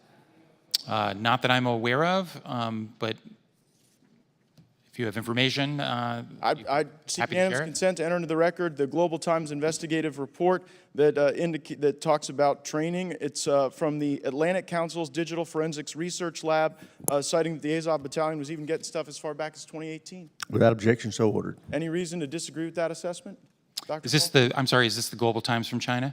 No, this is. Well, That's what you read. yeah, it might be. Yeah, would that be a reason? As a general matter, I don't take Beijing's propaganda. Well, no, at yeah, face but just tell me value. if the allegation is true or false. I mean, I don't have any evidence one way or the other. As a general matter, I don't take Beijing's propaganda at face value. fair enough. I would agree with that assessment. April 2022, President Biden is describing the supplemental funding that we're providing to Ukraine. He says, quote, it's also going to help schools and hospitals open. It's going to allow pensions and social support to be paid to the Ukrainian people so they have something in their pocket. So help me understand how U.S. taxpayers paying for pensions in Ukraine is a good idea for our country. I would defer you to other parts of our government. The Department of Defense doesn't have a role in pensions in Ukraine. You're a senior Biden administration official. The president said that it's really important that we keep funding the pensions in Ukraine. I would observe that the U.S. Census Bureau says that in 2022, the U.S. pension shortfall is $1.4 trillion. So while we have a corrupt Ukrainian government, while we have our watchdog here who can't say that we followed the law on end-use monitoring, we have the President of the United States saying we need to fund pensions in Ukraine. Meanwhile, the pensions of our fellow Americans are in greater jeopardy. Mr. Chairman, I see that my time has expired, but I seek unanimous consent to enter a number of articles into the record. If I may. Without objection, so ordered. Very well. Gentleman's time has expired. Chair, and I recognize the gentleman from California, Mr. Khanna, for 5 minutes. Thank you, Mr. Chair. Dr. Call, one of the experts who I was talking to told me that Russia has 6 times the artillery as Ukraine. Is that true? Not anymore. I think the reality is that we don't know precisely how much artillery Russia has left, but we do know that they have expended an extraordinary amount of it and that they are running low, which is why they're turning to the likes of North Korea and others in desperate search of more artillery. Where would you put the ratio at now? It's hard to say. We could talk more about this precisely in the classified setting, and a lot of it also depends on the assumptions you make about the viability of ammunition that Russia has had in storage for 40 or 50 years, going back to the Soviet days, so it's a little bit of an art rather than a science. I do think the Russians continue to have artillery, but they are suffering tremendous shortages at the front of artillery, which is why they're turning to countries like North Korea. And as someone who deeply admires the president's policy and Tony Blinken's role, your role, and has voted for all the aid packages, I guess my question is, what is your confidence level at this point that Ukraine will be able to hold all the territory it currently holds in a war of attrition? I think that, as Lieutenant General Sims has testified, the front line right now is kind of a grinding slog, and you're likely to see incremental gains on both sides. So, for example, the Russians have made some incremental gains around Bakhmut in recent weeks and months, but at the cost of thousands and thousands of casualties in these human wave attacks from the Wagner prisoners and others. So you may see small portions of territory change hands in the coming weeks and months. I do not think that there's anything I see that suggests the Russians can sweep across Ukraine and make significant territorial gains anytime in the next year or so. And we are making sure the Ukrainians have the capabilities to stop them from doing that, And while at the same time giving them the capabilities to go on the offensive themselves to claw back more territory. And I assume, Dr. Call, your assumption is contingent on the House continuing to support Ukraine with aid, or are you saying already with what we've given? No, I mean, well, so first of all, the House, the Senate, the American people have been extraordinarily generous. We've spent about $31.7 billion in security assistance over the last year. We have about $12 billion remaining from the money that you all provided at the end of last year for the remainder of this fiscal year.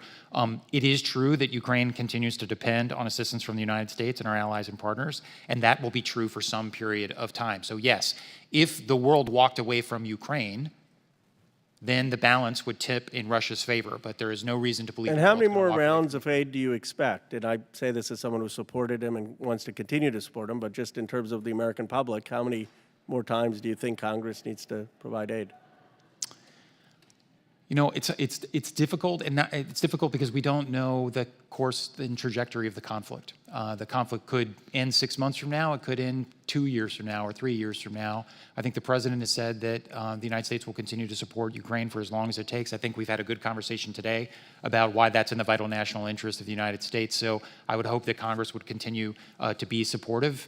But we should only come and ask for what Ukraine really needs, and as this conversation has said, what we can account for and demonstrate to the American people is actually benefiting our interests. And what do you think at the end is the end game? I mean, obviously we talk about a just peace. What does that look like to you, and how do we get there?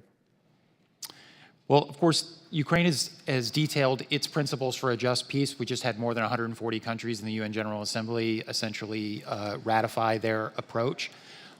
I think a just peace would involve Russia withdrawing from the territory that they have illegally occupied from Ukraine. But ultimately, the Ukrainians are going to be the ones that determine what peace settlement is acceptable or not. Our position has been to make sure that at whatever point they enter into those conversations, they do so from a position of strength. Thank you, Mr. Chairman. Thank the gentleman. Chair now recognizes the gentleman from Florida, Mr. Waltz, for 5 minutes. Thank you, Mr. Chairman. Mr. Call, did we successfully deter Russia from invading Ukraine? Did deterrence work? We had a whole series of diplomatic, economic sanctions, the most powerful sanctions the world has ever seen, not to mention our ongoing security assistance at the time. Did that work? Was it successful? Clearly, because he invaded Ukraine, Putin was not deterred. So it's safe to say deterrence failed in this case. Well, one possibility is also that Putin was not deterrable as it related to going into Ukraine. He has been deterred as it relates to going after the United States or NATO. So you would postulate that no matter what we provided Ukraine, deterrence would have failed?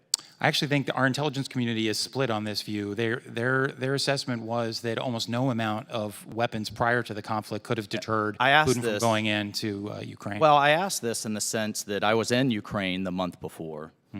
And at the time, the answer that the Ukrainians were receiving, that we received, was that Stingers, too escalatory, anti-ship missiles, too provocative, long-range artillery, certainly off the books and improbable. Other things will take too long to train on. And what we've seen is Stingers too provocative, then we provide them. Harpoons too provocative, then we provide them. HIMARS can't do that, then we give them. Patriots, absolutely not, then we give them. Tanks, Bradleys. Heck no, takes too long. Now here we are a year later, we're providing them. I think, as we're patting ourselves on the back, providing an ally the arms they need to defend themselves, if we've decided it's within our interest after entire cities and whole regions have been devastated, probably isn't a good strategy. Would you agree with that? Well, we did provide hundreds of millions of dollars in assistance in the months leading up to the war. And then, of course, Congress... Actually, if we really rewind the clock, starting in 2014, we provided only non-lethal aid until 2017. Was that a mistake? Well, I was then National Security Advisor to then Vice President Biden, and he favored providing lethal assistance like javelins. That's everybody knows that. And the Obama administration made a different decision. Was that a mistake? I think in retrospect, we should have provided them Javelin missiles. That's been the position of then Vice President Biden. The Trump administration then provided. It was a complicated tale, right. I think, as you So recall from the transcript. Let's move to burden sharing, because I think this is absolutely an issue I hear from my constituents and something we need to address as a policy matter. The United States provided $30 billion in security assistance. The next nearest is Germany at 3.5, a tenth of what we've provided. UK less than $3 billion, France less than $1 billion. They're in the 100 millions. And poor Estonia has provided 3 times, just by percentage of GDP, what France has provided. So all in total, even though our economies of the EU and the United States roughly the same, the Europeans have provided less than half of what we have. And we haven't even gotten into the rest that makes up the full $100 billion. Is that fair? Is that effective burden sharing? Well, obviously, we've been working with our allies and partners throughout, and the Secretary of Defense has held now 9 of these Ukraine defense contact groups. They meet monthly. No, I understand. I'm going to answer your question. If you actually take the top 20 contributors of security assistance to Ukraine as a percentage of GDP, the United States ranks 10th. And there are a number of European countries that are above the bar. You mentioned Estonia. Latvia is also up there, but countries like Poland, Finland, Norway, Denmark, the Czech Republic, Sweden are all above us as a percentage of GDP. And then some of the countries that you mentioned are below us in terms. But I'm talking about right on the front lines, clearly in their interest, Germany in particular. What have we done to get Germany and France and Italy and these large economies clearly in the heart of NATO, in the heart of Europe, and directly, if we buy into the matter that this is in our interest because if Putin slices through Ukraine, he'll keep going. What have we done effectively to get them to step up to the plate, at least dollar for dollar, dollar for euro? I think the Defense Department has certainly worked alongside the White House and the State Department on diplomacy in this regard from the very beginning. That's why the Secretary of Defense holds these monthly meetings. They started in Ramstein Air Base in Germany. The Germans, as of now, have provided $3.58 billion. The UK has provided $2.85 billion. I read out the statistics. Yeah. I would just postulate, going forward, over the long term, just as we had in the Gulf War, where we had an effective diplomatic effort to pay for this, that this is a global issue. Gentleman's time's expired. I think we need to do a lot more to get Europe to step up. Thank you, Mr. Chairman. Thank you, Mr. Chairman. I want to thank the chair and the ranking member for having this hearing on an ongoing basis on an important issue of oversight. This is an all-government approach that we have here. Secretary Yellen is in Ukraine right now, and we do have sanctions that no country has ever seen before.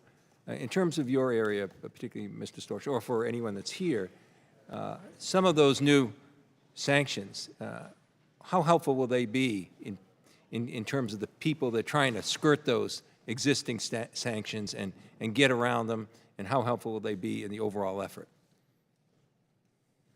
Well, I'll just start from the oversight perspective. We have this working group. Part of the working group is the Department of Treasury OIG, so it's probably more a question for them than for the DoD OIG, because we have oversight over the security assistance. Yeah, in terms of the policy decision, that's not really sort of what OIGs do, so I'll turn it over to Dr. Call.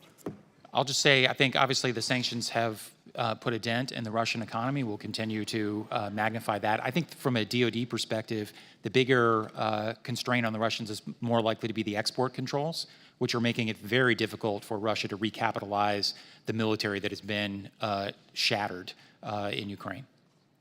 Just a quick question. Does Germany have different laws than we do in terms of their defense? I mean, all the allies and partners we work with have different constraints, different laws. You know, Germany was not, one of the reasons we didn't provide lethal assistance back in the Obama administration was because Germany was so opposed to doing it. So the fact that they provide any lethal assistance was a huge sea change for them. Now, I know that's frustrating for a lot of folks who want our allies and partners to do the most they can. We share that desire. But yes, our allies and partners all have their own domestic political constraints, their own domestic regulations, and a lot of them have had to change their own laws and practices in order to provide the historic support for Ukraine that we've seen. Okay. The question, you know, when we read something in the newspaper regarding someone being dismissed from a position in Ukraine and being replaced, you know, this is a sovereign issue that each country has. They make their own decisions. But just a question, and I want to do this so we can avoid classified setting. Just a question generally. If those decisions are made and they do deal with something that would be a concern in our oversight and everything, is that communicated to the U.S. and their allies informally? I would say sometimes we're aware of the moves before they happen, and sometimes we're aware when we read about them, just like you do. I think the point from our matter of U.S. policy is that the importance of getting after corruption in Ukraine or anywhere else is at the top of our points of emphasis with Ukrainian leaders. I do think they are taking these issues seriously. I think it's a problem they're going to continue to work on, but the fact that they're making any progress in the midst of this existential fight, I think, is quite remarkable, frankly. Yeah, thank you. Mr. Storch, just an observation. I was a prosecutor before I was a member of Congress. And, you know, when there's a line of questioning that occurs, and your job is one of monitoring and an ongoing investigation, whether something's there or not, but you're in the process of doing it, and you're asked a question publicly about what the outcome of that might be before it ever occurs.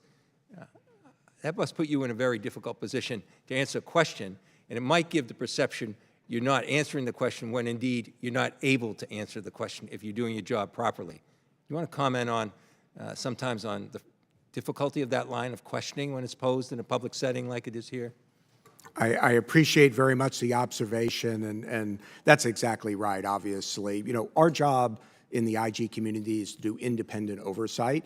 And as an old boss of mine used to say, we hit it right down the fairway. I can't do that in golf, but my office does that in oversight. And so we're looking at these issues. We're trying to determine what happens, and we're going to report out as transparently as we can. But to try to get ahead of an ongoing audit or evaluation or to talk about, I can't even begin to speculate about investigations, puts us in a very difficult position. So I appreciate the sensitivity.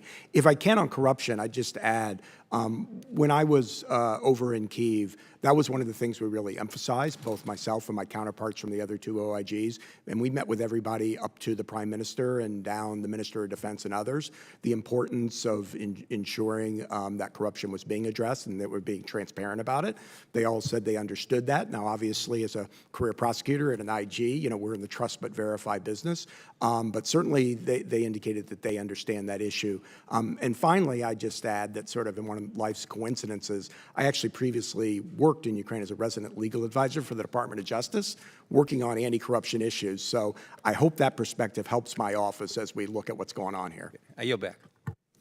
Chair now recognizes the gentleman from Indiana, Mr. Banks. Thank you, Mr. Chairman. Dr. Call, you helped write the dangerous Obama-era Iran deal, the JCPOA. You helped negotiate it. Last November, President Biden was caught on video saying the deal was dead. Yet just this month, the administration has renewed sanctions waivers that are key to the deal. Why, in your opinion, is the Biden administration so hell-bent on reentering the new Iran deal? Thank you for your question. Just as a technical matter, I was not involved in the negotiation of the Iran deal. You helped write it. I didn't. Fair? But you were involved with it? Well, I worked in the administration when the deal was negotiated. The President and Secretary Blinken and others in the administration have made clear that we're not about to re-enter the JCPOA anytime soon. Why did they attempt to re-enter it? Well, because Iran's nuclear progress since we left the JCPOA has been remarkable. back in 2018 when the previous administration decided to leave the JCPOA. It would have taken Iran about 12 months to produce one bomb's worth of fissile material. Now it would take about 12 days. And so I think there is still the view that if you can resolve this issue diplomatically and put constraints back on their nuclear program, it is better than the other options. But right now, the JCPOA is on ice because there was an arrangement on the table last summer that the Iranians were not willing to take. And of course, Iran's behavior has changed since then, not the least of which their support for Russia in Ukraine, which is the subject of the conversation here today. So I don't think we're on the precipice of re-entering the JCPOA. So you're declaring defeat for the new Iran deal on behalf of the Biden administration? I think our view, actually, I'm just stating what both the President and the Secretary of State have already said, which is that the JCPOA is not on the horizon in the near term. The administration's position remains that a diplomatic deal to put constraints around Iran's program remains the best alternative to prevent Iran from getting a nuclear weapon. But the President has also made clear that his policy is that Iran will not get a nuclear weapon, period, and that if a diplomatic outcome is not possible, that we have other options to deal with that problem. So does it concern you that Putin and China are on the side of negotiating the same deal that you helped craft during the Obama administration? There are no active P5+1 negotiations, so China and Russia being at the table or not being at the table are not terribly Can you germane. shed light for us on why we tapped Russians to help negotiate on America's behalf in the renewed negotiations during the Biden administration? It's not clear to me what you're referencing, but I think that during the Obama administration, at least, the Russians were able to compartmentalize differences that we had in some areas and the common view of not wanting Iran to get a nuclear weapon. I think we're not in the same place right now because the Russians, because of how badly they're doing in Ukraine, are becoming increasingly dependent on Iran, and therefore I think are a lot less likely to put pressure of any kind on Iran to accede to any diplomatic agreement because they're trying to get Iran to ship them more drones, missiles, and other capabilities. In 2021, did you expect the invasion of Ukraine? In 2021, in 2021 we warned the world about, I'm sorry? You expected it? You anticipated it? Beginning in Or the the fall, I think it's of public record. Beginning in the fall, we had very good intelligence that Vladimir Putin was putting the pieces in place to be able to carry out a large-scale invasion. We began to downgrade, declassify, and share that information with the world in the fall of 2021. Then why, shed light for us, then why did the Biden administration lift sanctions on Nord Stream 2 if we anticipated it? Well, I think the timelines are different in those. You should correct me if the record is different. I believe the Nord Stream conversations were several months before. And largely that was in order to stay united with Germany, but also to give us a leverage point. In fact, what's interesting is that had that not gone forward, the ability of Germany to then essentially walk away from the deal would not have been effective punishment or leverage over the Russians. But these were not linked in time. In hindsight, should we regret that decision to lift those sanctions? You know, I work at the Defense Department. I wasn't involved in any of those deliberations, so I'd really defer those questions to the Treasury Department and the State Department. I don't have an opinion on that conversation. No, I don't. Okay, thank you. I yield back. Thanks. Chair now recognizes a gentlelady from Pennsylvania, Ms. Houlihan, for 5 minutes. Thank you, Mr. Chair. I've been a staunch advocate for providing support to Ukraine since President Putin's unjustified invasion just about a year ago. Given my past in the Air Force, it probably isn't a shock to anyone that I'm particularly advocating for the transfer of American aircraft. In fact, I started doing that in April of last year, and most recently in a letter with my colleagues from the Four Country Caucus. We asked President Biden to transfer specifically F-16 aircraft to the Ukrainian military, as President Zelensky requested. I understand that on Friday that President Biden said in an interview that Ukraine, quote, doesn't need F-16s now. And on Sunday, NSA advisor Jake Sullivan emphasized that, quote, F-16s are a question for a later time. Last year, I also proudly co-led a bill with our former colleague, Rep. Kinzinger, to authorize funding to provide training for Ukrainian fighter pilots, recognizing that, of course, training may need to happen before they are ready to fly our jets, and in the event that we ultimately do transfer them. We submitted this language for inclusion in last year's NDAA, and the final law included that language authorizing the United States to provide training for Ukrainian soldiers, both on manned and unmanned aerial capabilities, including tactical surveillance systems and fixed and rotary aircraft, such as attack, strike, airlift, and surveillance aircraft. So my 2 or 3 questions for you. Undersecretary Call, in your written testimony, you noted that you have expanded U.S.-led training of Ukrainian air forces on combined arms and joint maneuver operations. Could you speak to whether or not this training included aircraft such as authorized by the fiscal year 23 NDAA? That's my first question. My second question also for you is, what exactly would a later time be, as quoted by President Biden? And we may finally have to save this for our classified briefing, but could you please elaborate on what information the President is relying on, or perhaps was relying on, when he said that Ukraine doesn't need F-16s now, despite pleas from Ukraine's own president? Thank you for that. So, no, we have not started training on F-16s. Our assessment is that a delivery timeline for F-16s, even on the most expeditious timeline, and the training timelines are essentially the same. That is, they're about 18 months. And so you don't actually save yourself time by starting the training early in our assessment. And since we haven't made the decision to provide F-16s, and neither have our allies and partners, it doesn't make sense to start to train them on a system they may never get. I mean, they could end up getting British Tornadoes or Gripens or Mirage aircraft, and therefore you wouldn't want to train them on F-16. So it just, in our judgment, is not the appropriate time to start training. It is true that the President has, and the National Security Advisor have said that, we don't see F-16s as the top priority right now. The President did have this conversation with President Zelensky in Kyiv last week. It is a priority for the Ukrainians, but it's not one of their top 3 priorities. Their top priorities are air defense systems, that is, keeping their interceptors and air defense network alive against Russian cruise missiles and Iranian drones, artillery and fires, which we've talked about, and armor and mechanized systems. A couple of just data points on F-16s that I think actually speaks to your second and third questions. We've looked at this very carefully about what it would take to get Ukraine F-16s. So if we were to do new production, it would take 3 to 6 years to get them F-16s. We could look at older block F-16s that could potentially deliver on a faster timeline. Let's call it 18 to 24 months. Maybe you can even shave a few months off of that. Then the question would be, how many?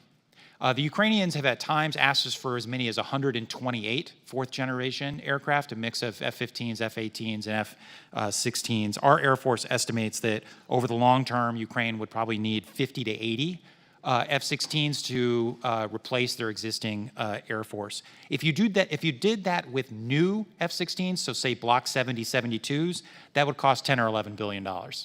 If you did it with older Block 30 or 32 aircraft, and let's imagine you only did half, 36 of those, it would still cost $2 to $3 billion. And just as a reminder, that would consume a huge portion of the remaining security assistance that we have for this fiscal year. So these are the trade-offs that we are making in real time. Would it make sense to spend $3 billion on a capability that will arrive a year and a half from now, when that $3 billion is needed for Patriot interceptors, or more Bradley fighting vehicles, or more 155 millimeter ammunition, or more Gimlers, et cetera, et cetera? And so that's the trade-offs we're making at the moment. I'm nearly out of time. I appreciate that. I guess my only concern is when we started talking about this 10 months ago, 10 months has gone by, and so I just don't know when the clock should start. And when we see that this... Gentlelady's time's expired. Chair now I appreciate it. I yield back. Gentleman from Louisiana, Mr. Johnson, for 5 minutes. Thank you, Mr. Chairman. Thank you all for being here. Very important topic, very timely. I had a couple more questions about the end-use monitoring for Mr. Storch.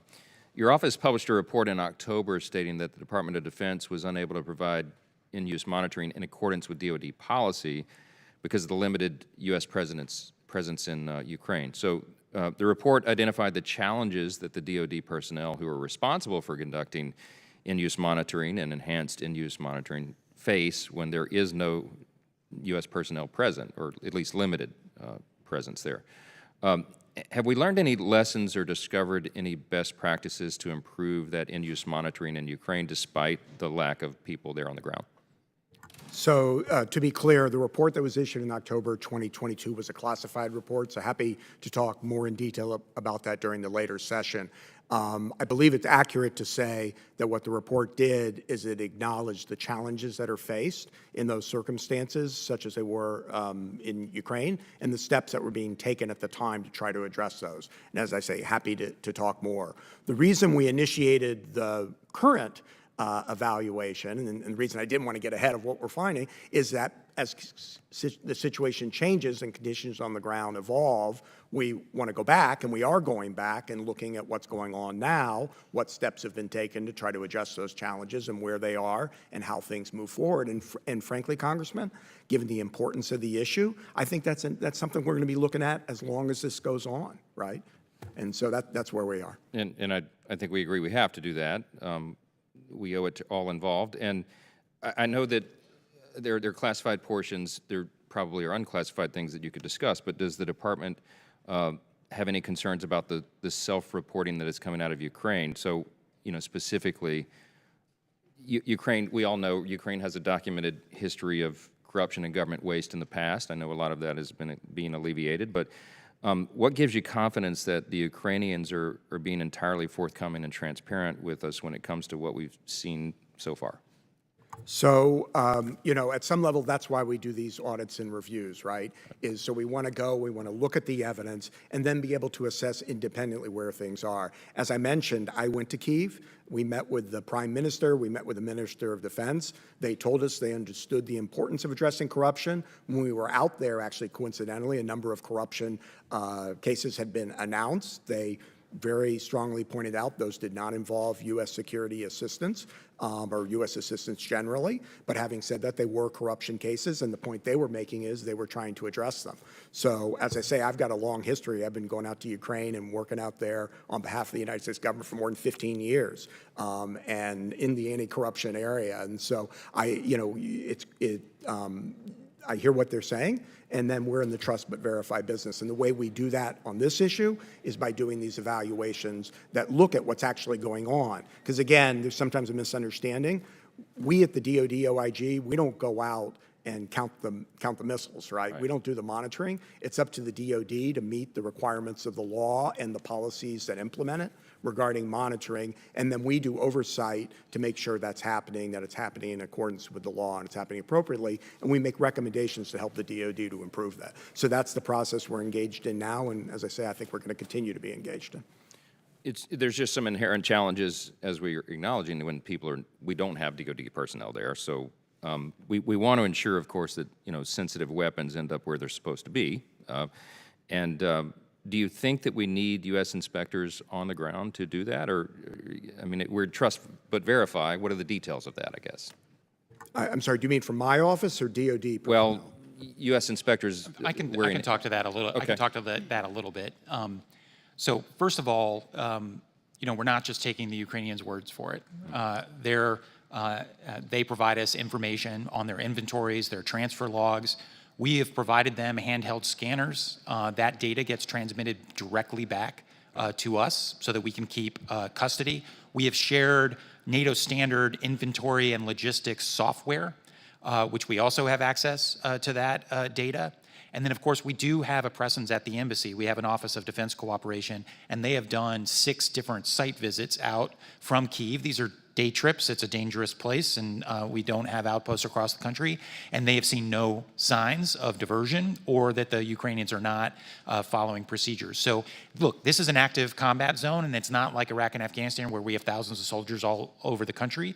So there are inherent restrictions, but we're trying to maximize the use of technology and the people we do have on the ground to get the best site picture as possible. And then, of course, the IG will do oversight to make sure we're doing our job the right way. General time's expired. Chair, and I recognize the gentlelady from New Jersey, Ms. Sherrill, for 5 minutes. Thank you, Mr. Chairman, and thank you.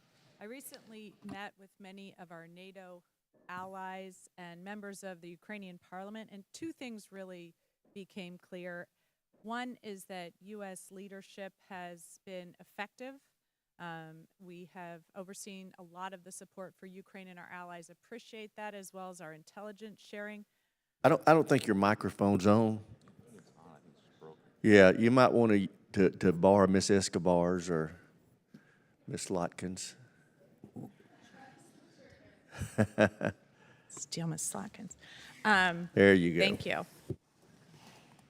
I was saying that two things have really become clear. U.S. leadership has been instrumental in this fight, and that has been noted by our allies across the world and appreciated. But sadly, what's also become clear is the broad-scale use of war crimes by the Russians, kidnapping of children, over 6,000 verified cases, and that's simply what we are able to verify. I'd say that's very low. Rape of mothers in front of their children, young children, rape of daughters and mothers, as I'm hearing from my Ukrainian community as they come into the district, targeting of civilian infrastructure. And so it becomes clear, and when you hear from the Ukrainian parliamentarians, you hear that they believe this is an attempt by the Russians to demoralize them, to make them want to quit this fight, when in fact it has had the opposite effect, an understanding of why this fight is so important. And so that is why we on this committee take our job so very seriously, for making sure that we can support Ukraine. And the only way we can continue to do that effectively is with the support of the American people. And so our understanding of the oversight, our understanding of how Ukrainians are overcoming their history of corruption is so important so we can convey it. And I really appreciate your explanation of all of the measures we have in place, but I don't think what is coming through is what I heard when I was on the ground in Kyiv from the embassy, that they are seeing all the weapons that come in get to the front. They are getting pictures of those weapons on the front lines. They are seeing them in use. They feel very confident that the weapons that we provide them at the border of Poland are in fact making it to the front, and we are certainly seeing their effective use time and time again. Can you talk a little bit more about why we believe that the weaponry that we have sent to Ukraine is in fact making it to the front, and how we have not seen we have not seen those weapons, for example, for sale on international markets? And maybe that's a question for Dr. Cox. I think, Mr. Storch, you are doing the aftermath of it, but how do we feel right now in time about providing all the assistance we've provided to Ukraine and our confidence that it is actually getting where we want it to go? So part of it is what we're seeing, and part of it is what we're not seeing. So what we're not seeing is any evidence of significant diversion. I think our assessment is if some of these systems have been diverted, it's by Russians who have captured things on the battlefield, which always happens, but that there's no evidence that the Ukrainians are diverting it to the black market or some other thing else. That's not surprising given the intensity of the fight and the fact that they are clearly using what we are providing them and what our allies and partners are providing them to maximum effect. So they are asking us for more because they are using everything that we have provided them. I would just say as a general matter, the inventory comes in to the various places in Europe where the security assistance flows in. All that inventory is taken note of, it's scanned, et cetera. It gets given to the Ukrainians. They are responsible for giving us the information on where it ends up and the logs of that information, sharing with us digital confirmation of where things go. They also have scanners. That information comes back to us, and they have this NATO standard software that helps keep inventory, which we also have access to that information, and we do these site visits. So look, this is an active war zone. There are always going to be things that you don't know are happening or you don't see, but we are not seeing any evidence of systemic diversion of the equipment that the United States has provided. Thank you. And in my final few seconds, is there more we could be doing as a committee to support ensuring that the weapons are being used appropriately? Well, I just say hearings like this are great. I think oversight and transparency is really important. The things that Dr. Call talks about, that's the information that we're getting as we have our teams out there doing evaluations, looking at every aspect of the security of this equipment from the beginning until it gets to the front lines in Ukraine, and to make sure that everything that can be done is being done to ensure that it's being used properly and as intended. So I think hearings like this are great, and we appreciate the committee's support as we do our oversight, and we'll keep you informed as we go forward. Thank you. With that, I yield back. Thank you, Mr. Chairman. I thank the gentlelady. Chair now recognizes the gentlelady from Michigan, Ms. McLean, for 5 minutes. Thank you, Mr. Chairman. And I would like to thank Mr. Rogers for giving me the opportunity to go on a CODEL and actually see the inventory of weapons that we are sending, and just how they are getting from point A to point B and how we're tracking them. You know, that I can assure you raised my level of confidence. There is a saying, one look is worth 1,000 reports. But I want to shift gears for just a moment, because although I think we're doing some things very well, I think we need a little bit of a reset with the American people, or I should just say my constituents in my district. They've been raising concerns with me about our involvement in this war. They're worried that we're getting dragged into a never-ending war with no clear and precise outcome that has been, in their opinion, right, or perceptions, 90% of reality, that has a clear end in sight. They believe that we're spending money and resources on a fight overseas rather than getting our own fiscal house in order.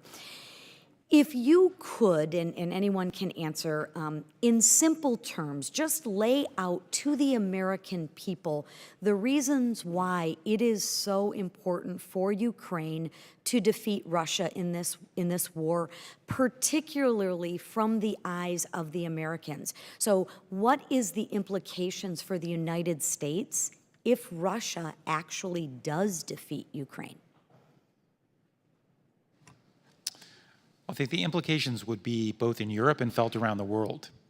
You know, the United States did get dragged into 2 world wars in Europe because aggressors weren't stopped.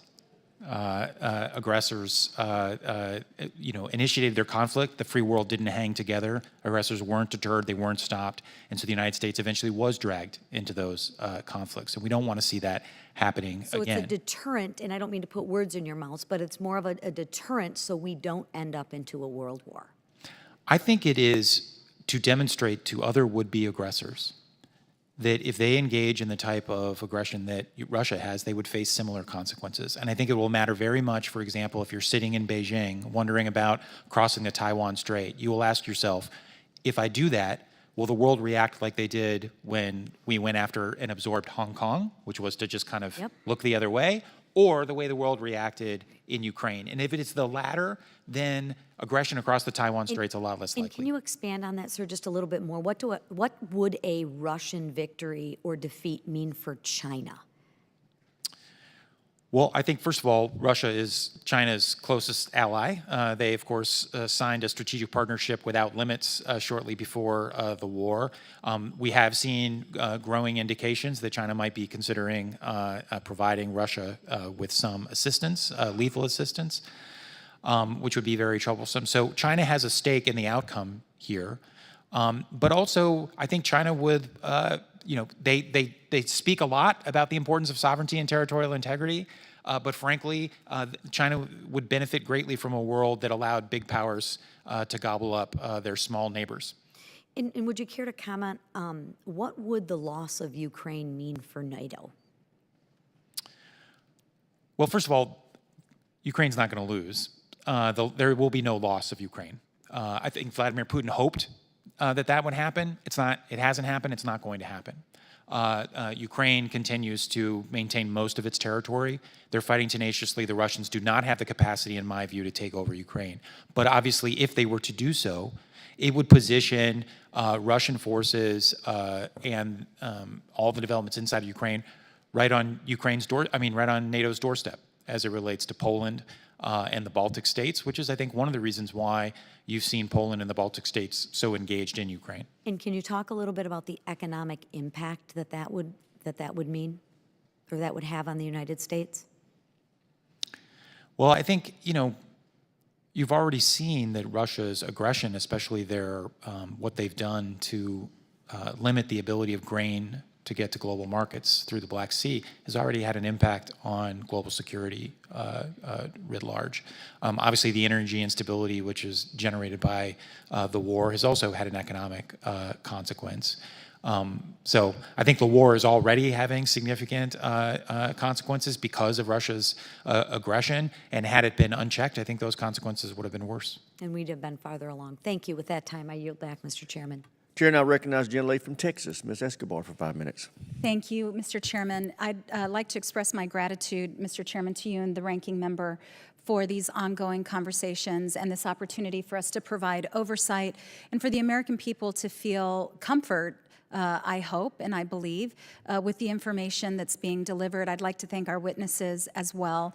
I'd be remiss if I didn't remark on the incredible change that I've seen happen over the last 3 years since I attended the Munich Security Conference in 2019 versus the Munich Security Conference last week or 2 weeks ago, whenever it was.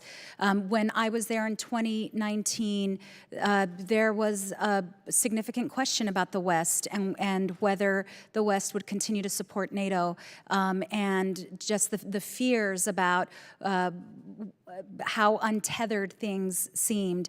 But last week or the week before, whenever it was, sorry, time escapes me, but this year's Munich Security Conference, the incredible unity and the strength demonstrated by our allies and our friends, especially with regard to Ukraine and our defense of democracy. And I'm very proud of the role that the United States has played in rebuilding NATO and ensuring that the West has come together in a way to defend our friends and allies and help stop the Russian aggression. And I'd like to, Dr. Call, just in that vein, because there's been just such a lot of conversation, obviously, about the F-16s and about why the United States and some of our friends are not stepping up as quickly as some would like. My colleague, Representative Houlihan, she was about to ask a question, and I'd like to follow that up because I'm curious as well.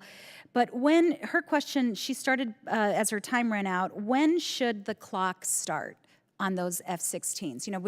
You laid out for us very clearly and very effectively, the considerations involved and also the financial implications as well. And that's on Congress, right, to make sure that we provide the continued support and to put our money where our mouth is. But when should that clock start ticking for the F-16s? And is that something you can discuss in this setting? Look, I think it is, a more modernized Ukrainian Air Force will be important in the medium and long term for Ukraine to continue to defend the territory that it claws back and to deter Russia in the future. So I think there is a medium to long term requirement. The challenge, of course, is even if it was a short term requirement, we couldn't get it to them immediately anyway, and we don't assess that it is the highest short term priority. And by the way, neither do the Ukrainians. The Ukrainians' priorities are air defense systems, so they're integrated air and missile defense systems, artillery and fires, armor and mechanized. And because every dollar you spend on one is a dollar you can't spend on another, there are real trade-offs. Obviously, Ukraine is going to continue having conversations with us. As I said, President Zelensky discussed this with President Biden in Kyiv last week. Zelensky has had similar conversations with our UK and French allies. The UK has announced an interest in starting to do some training, so we'll see where that leads.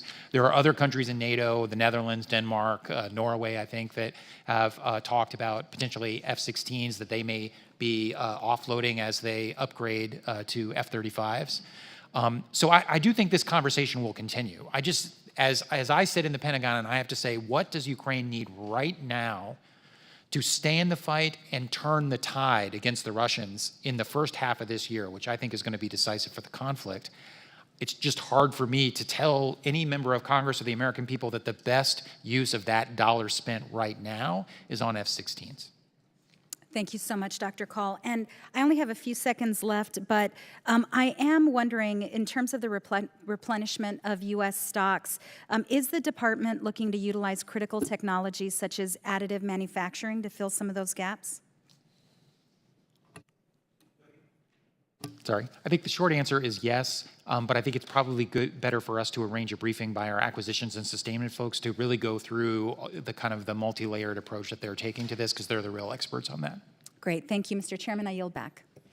Chair, and I recognize the gentleman from Texas, Mr. Fallon, for 5 minutes. Thank you, Mr. Chair. You know, our aid packages to Ukraine have included light tactical vehicles like Humvees. I've been a staunch supporter of the Humvee upgrade.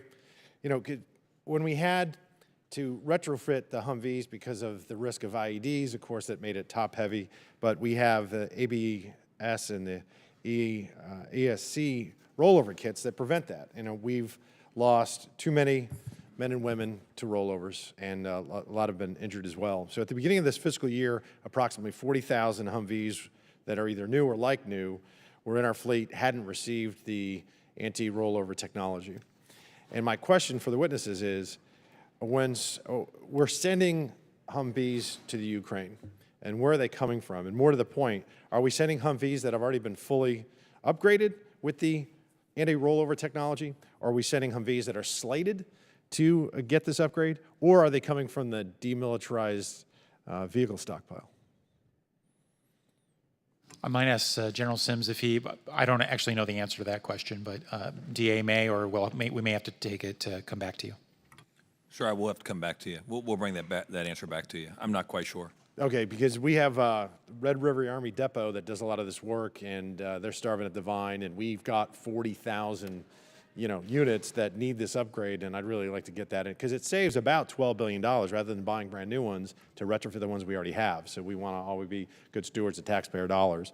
So for the witnesses as well, one of the initiatives we've been working on in our office with our colleague, our friend from California, Mr. Panetta, is our Ukraine Human Rights Policy Act, and this legislation would take concrete steps to hold Russia accountable for their atrocities that they're committing in Ukraine. So what evidence of war crimes have you seen in Ukraine, including any committed by the Wagner Group? And as the war rages into its second year, what can be done to hold Russia accountable for their actions? And then what can be done during reconstruction? I think our colleagues at the State Department would probably be better at cataloging all of the horrors, but we've all seen it. There's been a systematic targeting of civilians in Ukraine, clearly a callous disregard for civilian welfare. But this winter, the targeting of critical infrastructure, literally intending to starve and freeze tens of millions of people for no military purpose other than to try to compel the Ukrainians to give up. But certainly in violation of the laws of armed conflict. We've seen Russian troops engage in terrible atrocities, killing civilians, killing detained forces. And of course, we've also seen the deportation of Ukrainian children back to Russia, which is among the most heinous of war crimes. Doctor, how many are we talking, you think, roughly? Thousands, but beyond that, I don't have the numbers in front of me. I would encourage you to get a brief from the State Department. They have cataloged all of that. General, as far as the Wagner Group goes, do you know any more specifics on that? Could you shed some light? Sure, I don't. Again, as Dr. Call said, I think the State Department could answer that better. But as you and the rest of the country have seen, we're certainly concerned with what we see reported in the news. And I don't mean to segue, sir, but there was a comment earlier about about Russian atrocities or Russian acts. I think what separates our military, what separates Western military, certainly from the Russians, is our concentration on treating people the way they should be treated, with dignity, on the laws of armed conflict that Dr. Call mentioned. And I know that we work hard to talk to the Ukrainians about the same things. Is Russia a signature, General? Do you know? Or is it a signature to the Geneva Convention? Sure, that's a great question. Just kind of thought about that. I don't know. So if they are, and even if they weren't, the Geneva Conventions are treated as customary international law, and so binding even on states that don't sign up to them. In general, is it your professional opinion that the Wagner Group is something that you'd be more concerned about because they're not Russian military regulars? So I think the Wagner Group is given plenty of reason to be concerned. I mean, the fact that they're recruiting members from prisons certainly gives an indication of what kind of character that they're willing to recruit. General, they say they're not doing that anymore. Yes, sir. Should we believe them? You know, sir, I'm not sure I would trust the words that are coming from the Russian side right now. So you're saying, in effect, that authoritarian regimes should not be taken at their word, regardless of whether it's, say, in Beijing or in Moscow?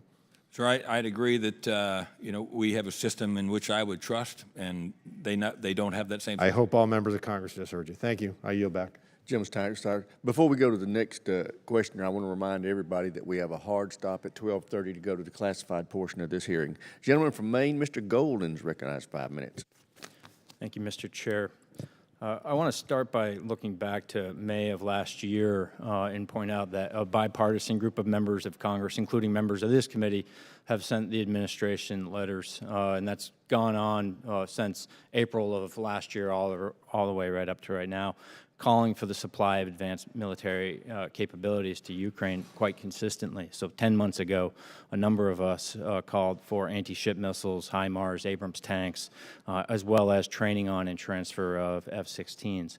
About 5 months ago, once again, bipartisan group of members of this committee called for a long-term defense commitment to Ukraine to include surface-to-air missiles, MLRS, anti-ship missiles, howitzers, and again, training on and transfer of advanced aircraft such as the F-16. Now, in my opinion, these letters represent differing opinions, policy opinions, about the speed at which the United States should seek to deliver advanced fighting capabilities to the battlefield in Ukraine. Now, I really appreciate the conversation that's been going on, just thinking about things such as F-16 or ATACMS or previously Abrams or HIMARS. I think what we have seen is that there are sometimes policy questions and debates and differing opinions. Then there are logistical challenges, maintenance, and the training and capabilities of the Ukrainian fighters themselves, different than policy opinions of a differing nature. And of course, I respect the opinion brought forward by Dr. Carl about authorizations, appropriations, and how do we get the greatest ROI on the money that you have in hand right now to meet the top priorities of the Ukrainian military. But certainly, given enough money, they would prefer to have their top 5 or top 6 or top 10 needs or capabilities met. And the conversation about authorizations and appropriations is really, I think, a question for Congress, as opposed to questions of policy or logistical concerns and challenges. Now, of course, over the weekend, the President's national security team said now's not the right phase of the war for providing Ukraine advanced aircraft. That sounds like a policy decision. And they have also pointed out that the assessment of military commanders advising the President is that we need to focus on tanks, armored personnel carriers, and infantry fighting vehicles and such. I don't think anyone disagrees with that, sir. And you've articulated really that this is about how much money do we have now, what's the greatest need that they have. But Ukraine has articulated a desire to advance their long-range fighting capabilities in the form of ATACMS and F-16s. So just about over a week ago, the Supreme Allied Commander of Europe, U.S. European Command, briefed members of Congress, Senate and House reportedly, and said that he believed we should send aircraft, drones, ATACMS to enhance the deep fight capabilities of the Ukrainian military. Setting aside all the concerns about logistics or maintenance or the readiness of the Ukrainian military, General Sims, would you agree with his assessment that this would help Ukraine to win the war ultimately? Sir, I have no doubt that the continued provision of advanced conventional weapons would help Ukraine on the battlefield, no doubt. And I certainly have been extraordinarily impressed, as most have, with General Cavoli's work in Europe. On this side of the Atlantic, the conversation continues to be around certainly about policy decisions, but in our conversations with the Ukrainians, as recent as yesterday with General Zaluzhny and the chairman, we do hold fast to the view that what they need right now are the things in front of them. That F-16s, as an example, would not help them today, but things like air defense, artillery, fighting vehicles, tanks is what we need to ensure we're providing. So you don't agree with the EUCOM commander that possession of F-16s and ATACMS and other long-range capabilities would help them to win the war? No, sir. I think that advanced conventional weapons would help anybody win a war. Absolutely. Yes, Is there a policy objection to giving them longer-range fires at this time? So I think both the F-16s and the ATACMS issues, I think, are slightly different animals. But in general, is there a policy objection? No, because the F-16s issue is less about a long-range capability. I think there is a general recognition that it will make sense for them over time to transition to fourth-generation aircraft. It's more about the trade-offs. The ATACMS Just a few more seconds, but just with that, I would just point out, why not expand this conversation beyond the near term and the limits of the dollars that you have in your possession now and come to Congress with a plan that includes near term, medium term, and long term, given that whether they win the war now or it drags on for several more years, the Russian threat will still remain. So I just think we got to expand the conversation. Happy to brief you on that, and frankly, if you come to the classified session, we can also provide some more details on, because we have done some analysis on kind of the future Ukrainian force and what that might look like. Thank you. Gentleman's time's expired. Chair, and I recognize the gentlelady from South Carolina, Ms. Mace, for 5 minutes. Thank you, Mr. Chairman and Ranking Member Smith, for hosting this very important hearing. I want to thank the gentlemen who are here today, as well to take all of our very important questions.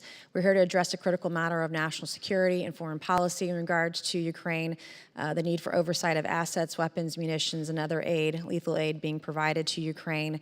The invasion of Ukraine by Russia has highlighted the critical need for rapid aid and support that we're providing to that region. The conflict has resulted in heavy losses for both sides, but we've seen the Ukrainian forces, they've demonstrated their resilience and ability to conduct offensive operations, I believe, over the last year to everyone's surprise. There's no price for resiliency and their belief in their freedom and their fight for freedom. They've been on the world stage, I think, have encouraged and inspired many folks around the world. However, their capacity to defend their sovereignty and security is dependent on receiving timely and effective assistance. In particular, we've seen a troubling pattern of delays and bureaucratic hurdles, policy decisions that have slowed the delivery of aid to Ukraine. I've witnessed this firsthand. I've witnessed the State Department slow rolling in some cases, particularly at the beginning of the invasion of Russia into Ukraine. And it's my belief in the meetings I've had, both publicly and privately, and in the SCIF, that Ukraine just doesn't have a lot of time. And we want to make sure that our investment in their fight, that they're going to win. It's more important than ever seeing what Russia's trying to do. They want to now take away Poland's borders and other countries. Ukraine can't lose this fight, in my estimation. The situation in Ukraine demands urgent action, a commitment to ensuring the lethal aid and support be provided expeditiously. Congress and DoD need to take the steps to remove any hurdles or address them to ensure the necessary resources are available to fight for Ukraine to fight for its sovereignty and security. Failure to do so would not only endanger Ukraine, but also undermine global stability, global security. And it's my estimation Ukraine is just, I believe, under the gun and just does not have very much time left in this endeavor. My first question is for Undersecretary Call. I'm concerned about the time it took for the U.S. to fully leverage some of our existing processes, like convening the Senior Integration Group for Ukraine, SIG Ukraine, to disperse military aid to Ukraine. And thinking ahead, China and Taiwan, we all know that China is watching. Are there any specific improvements you would make to the department's decision-making process to ensure the U.S. is proactively readying this important partner rather than simply reacting with support? Some of the lessons learned, how long did it take to stand up SIG Ukraine? Some of what you learned over the last year in this process. Thank you for that, and I'll just say we share your sense of urgency. And there's always going to be red tape, but we have blasted through a lot of it. And if you had, I think, told us a year ago that we could have executed on $31.7 billion in security assistance to anybody, I would have said that was bureaucratically impossible. And it's precisely because we tried to blast through as much red tape as possible. Most of that assistance has come through PDA, Presidential Drawdown Authority. And typically, because we pre-position things and get our ducks in a row, a lot of that equipment starts flowing in within days of the president signing the PDA. And Lieutenant General Sims can talk to you more about that. In terms of our internal processes, we have two.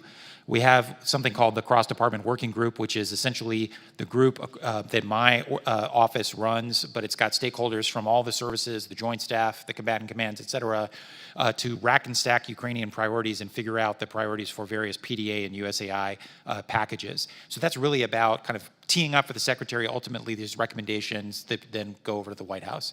We then have the SIG process, which you How long did it take to stand up the SIG? You know, I'd have to get back to you on the exact date. I think the SIG was stood up within a couple of months of the. Is that fast enough, in your opinion? Well, I think that we've stood up a lot of processes that are new. Do you think that Taiwan has a couple of months? We've already have a SIG for Taiwan. So to your point, Stood up and ready to go. So it's all. It meets there. meets monthly, chaired by the Deputy Secretary of Defense. Excellent. And then on the working group, their cross-department working group, is that working better now than it has been before because of the urgency of Ukraine? Have you all learned over the last year how to improve some of the red tape, I guess? What red tape was removed to make it work better, faster, more in this case? Well, just traditionally, we've not Presidential Drawdown Authority has been used to provide things in the amount of, hundreds of billions of dollars at the upper end, not tens of billions of dollars. So there was a lot of learning curve. Essentially, what we figured out was to make sure all the stakeholders were involved. You had an iterated process that culminates in a 4-star meeting that I chair about every 10 days, and then that pushes recommendations up to the chairman and the secretary, who then push those recommendations over to the White House. Time's expired. Chair, and I recognize the gentleman from North Carolina, Mr. Jackson, for 5 minutes. General Sims, good afternoon. I was wondering if you could help me paint a picture for my folks back home of what life would look like for Ukrainians were we to step aside, were we to withdraw our support, were the coalition that we lead to crumble upon our withdrawal of our support, and then were the Russians to gain a decisive advantage on the battlefield. What that would mean, and I ask you because based on your remarks, you said that the fighting has replicated the conditions that we saw during the First World War. There was a recent conversation about plentiful examples of war crimes that have been committed. And I think it's important for me in explaining my support to folks back home to give them a sense of what it would look like if our effort no longer existed. Could you help me do that, please? So, sir, I'll leave the geopolitical conversation to what Dr. Call was mentioning earlier. And I would tell you a couple things. First would be, as an American, this is what we do. I mean, this is what we do. This is what we've fundamentally done for decades. When people are wronged, we stand up for them. And in this case, the invasion of Russia, everyone has said it was illegal. Everybody says it was wrong. And that's what we do.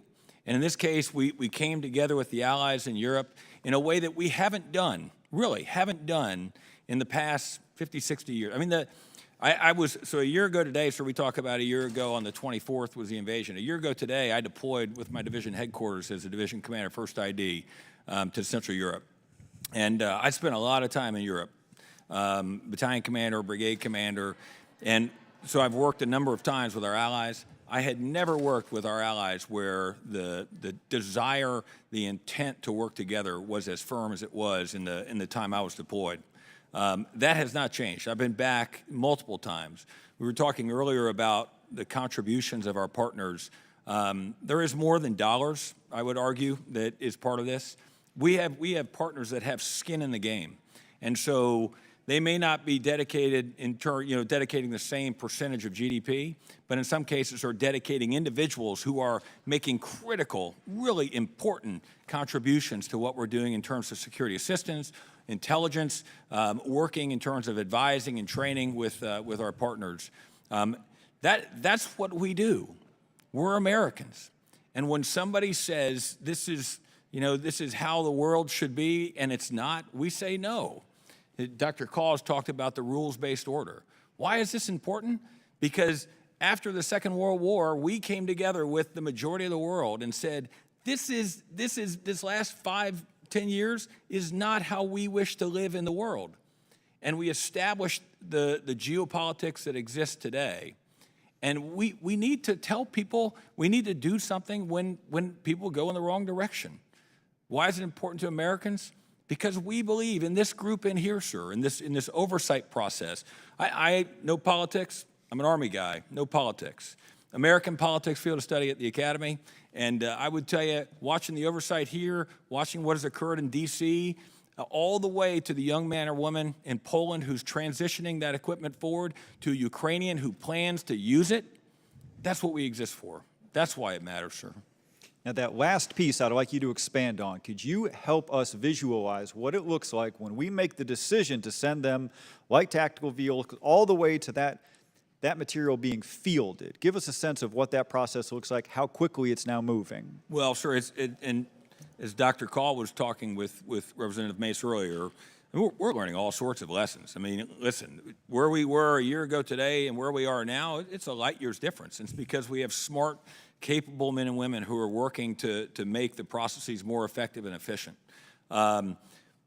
What we have done in terms of moving, it's literally, I'll say literally moving mountains. If you were to stack up all of the things that we have provided, we have literally moved mountains from not just the United States, but from places that we have that we're working with partners around the world. And we have moved that incrementally across oceans, in the air, with hundreds and hundreds of aircraft and ships, move that to Europe, and then it's moved further by our partners and by men and women that we all are so proud to have there, all the way to a point where a Ukrainian man or woman takes it and brings it forward to use it. And I know a number of you have seen that, sir, but it's pretty impressive. My time is over. It has been an extraordinary logistical accomplishment on top of other accomplishments.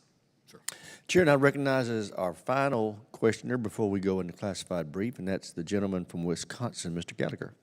Thank you, Mr. Chairman. Lieutenant General Sims, to what degree do the operational plans within DoD rely upon the assumption that we would be only forced to defeat an adversary in one theater and deter an adversary in another theater?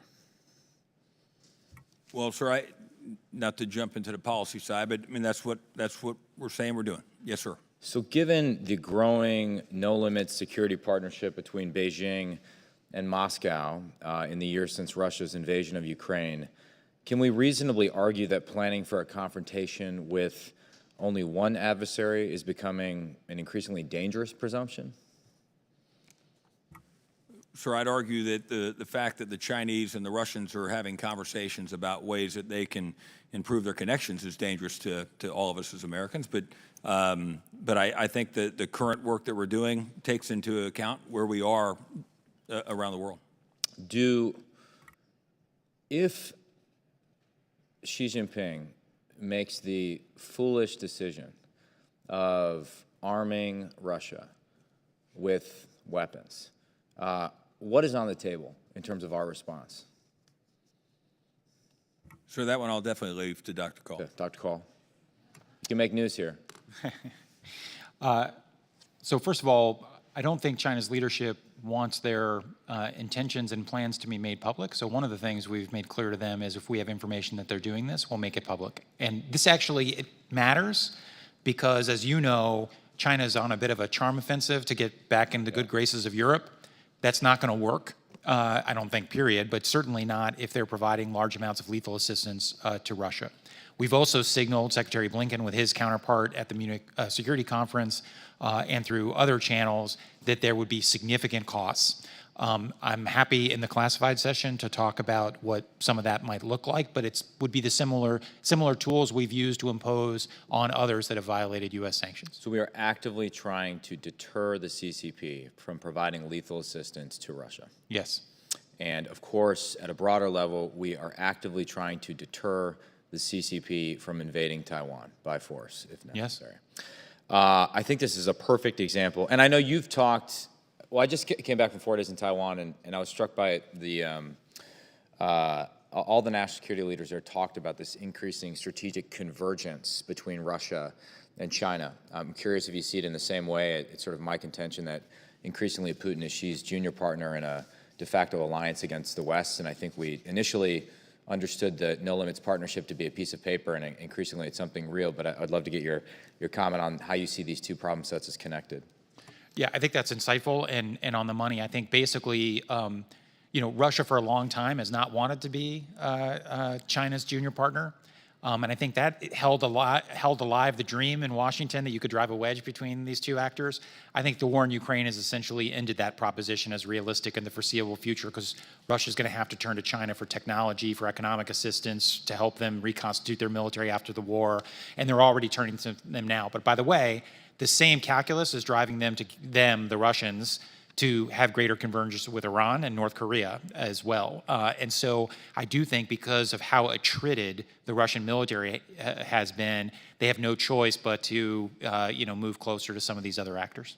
Now, you've said recently, I believe, though, that you don't see a PLA invasion of Taiwan as imminent within the next 2 years. Yeah, I think that's right. I just see no indications that Xi Jinping thinks his military is ready, or that the PLA thinks they're ready. I think he has put a date on the dartboard for them to be ready. That doesn't mean they've made the decision to do it, and that's 2027. I think in the interim period, I do not see indications that they are likely to make a leap to invade the island of Taiwan. But just so I understand, your assessment is based on the absence of evidence that you don't see an indication that they're getting ready to invade. I guess maybe. Actually, this would be a really interesting thread of the conversation for us to talk about in the classified setting. Got it. Because it's not just about that. Interesting. Just like curiosity, did you 2 years ago, did you view a Russian invasion of the rest of Ukraine as imminent? As imminent, I did not. But of course, we had indications and warnings first in April, and then of course in the fall, that it was a possibility. And my assessment is based on the information and intelligence that I have at the moment. If information and intelligence change, then my assessment will be updated. And so you disagree, I'm out of time, with General Minahan's recent assessment that 2025 is the danger zone? I do. Thank you. Gentleman's time's expired. We will start questioning in the classified portion with those members who haven't been recognized for questions in the public portion. So right now we stand in recess for 5 minutes as we move to 2212 for the classified portion of this hearing.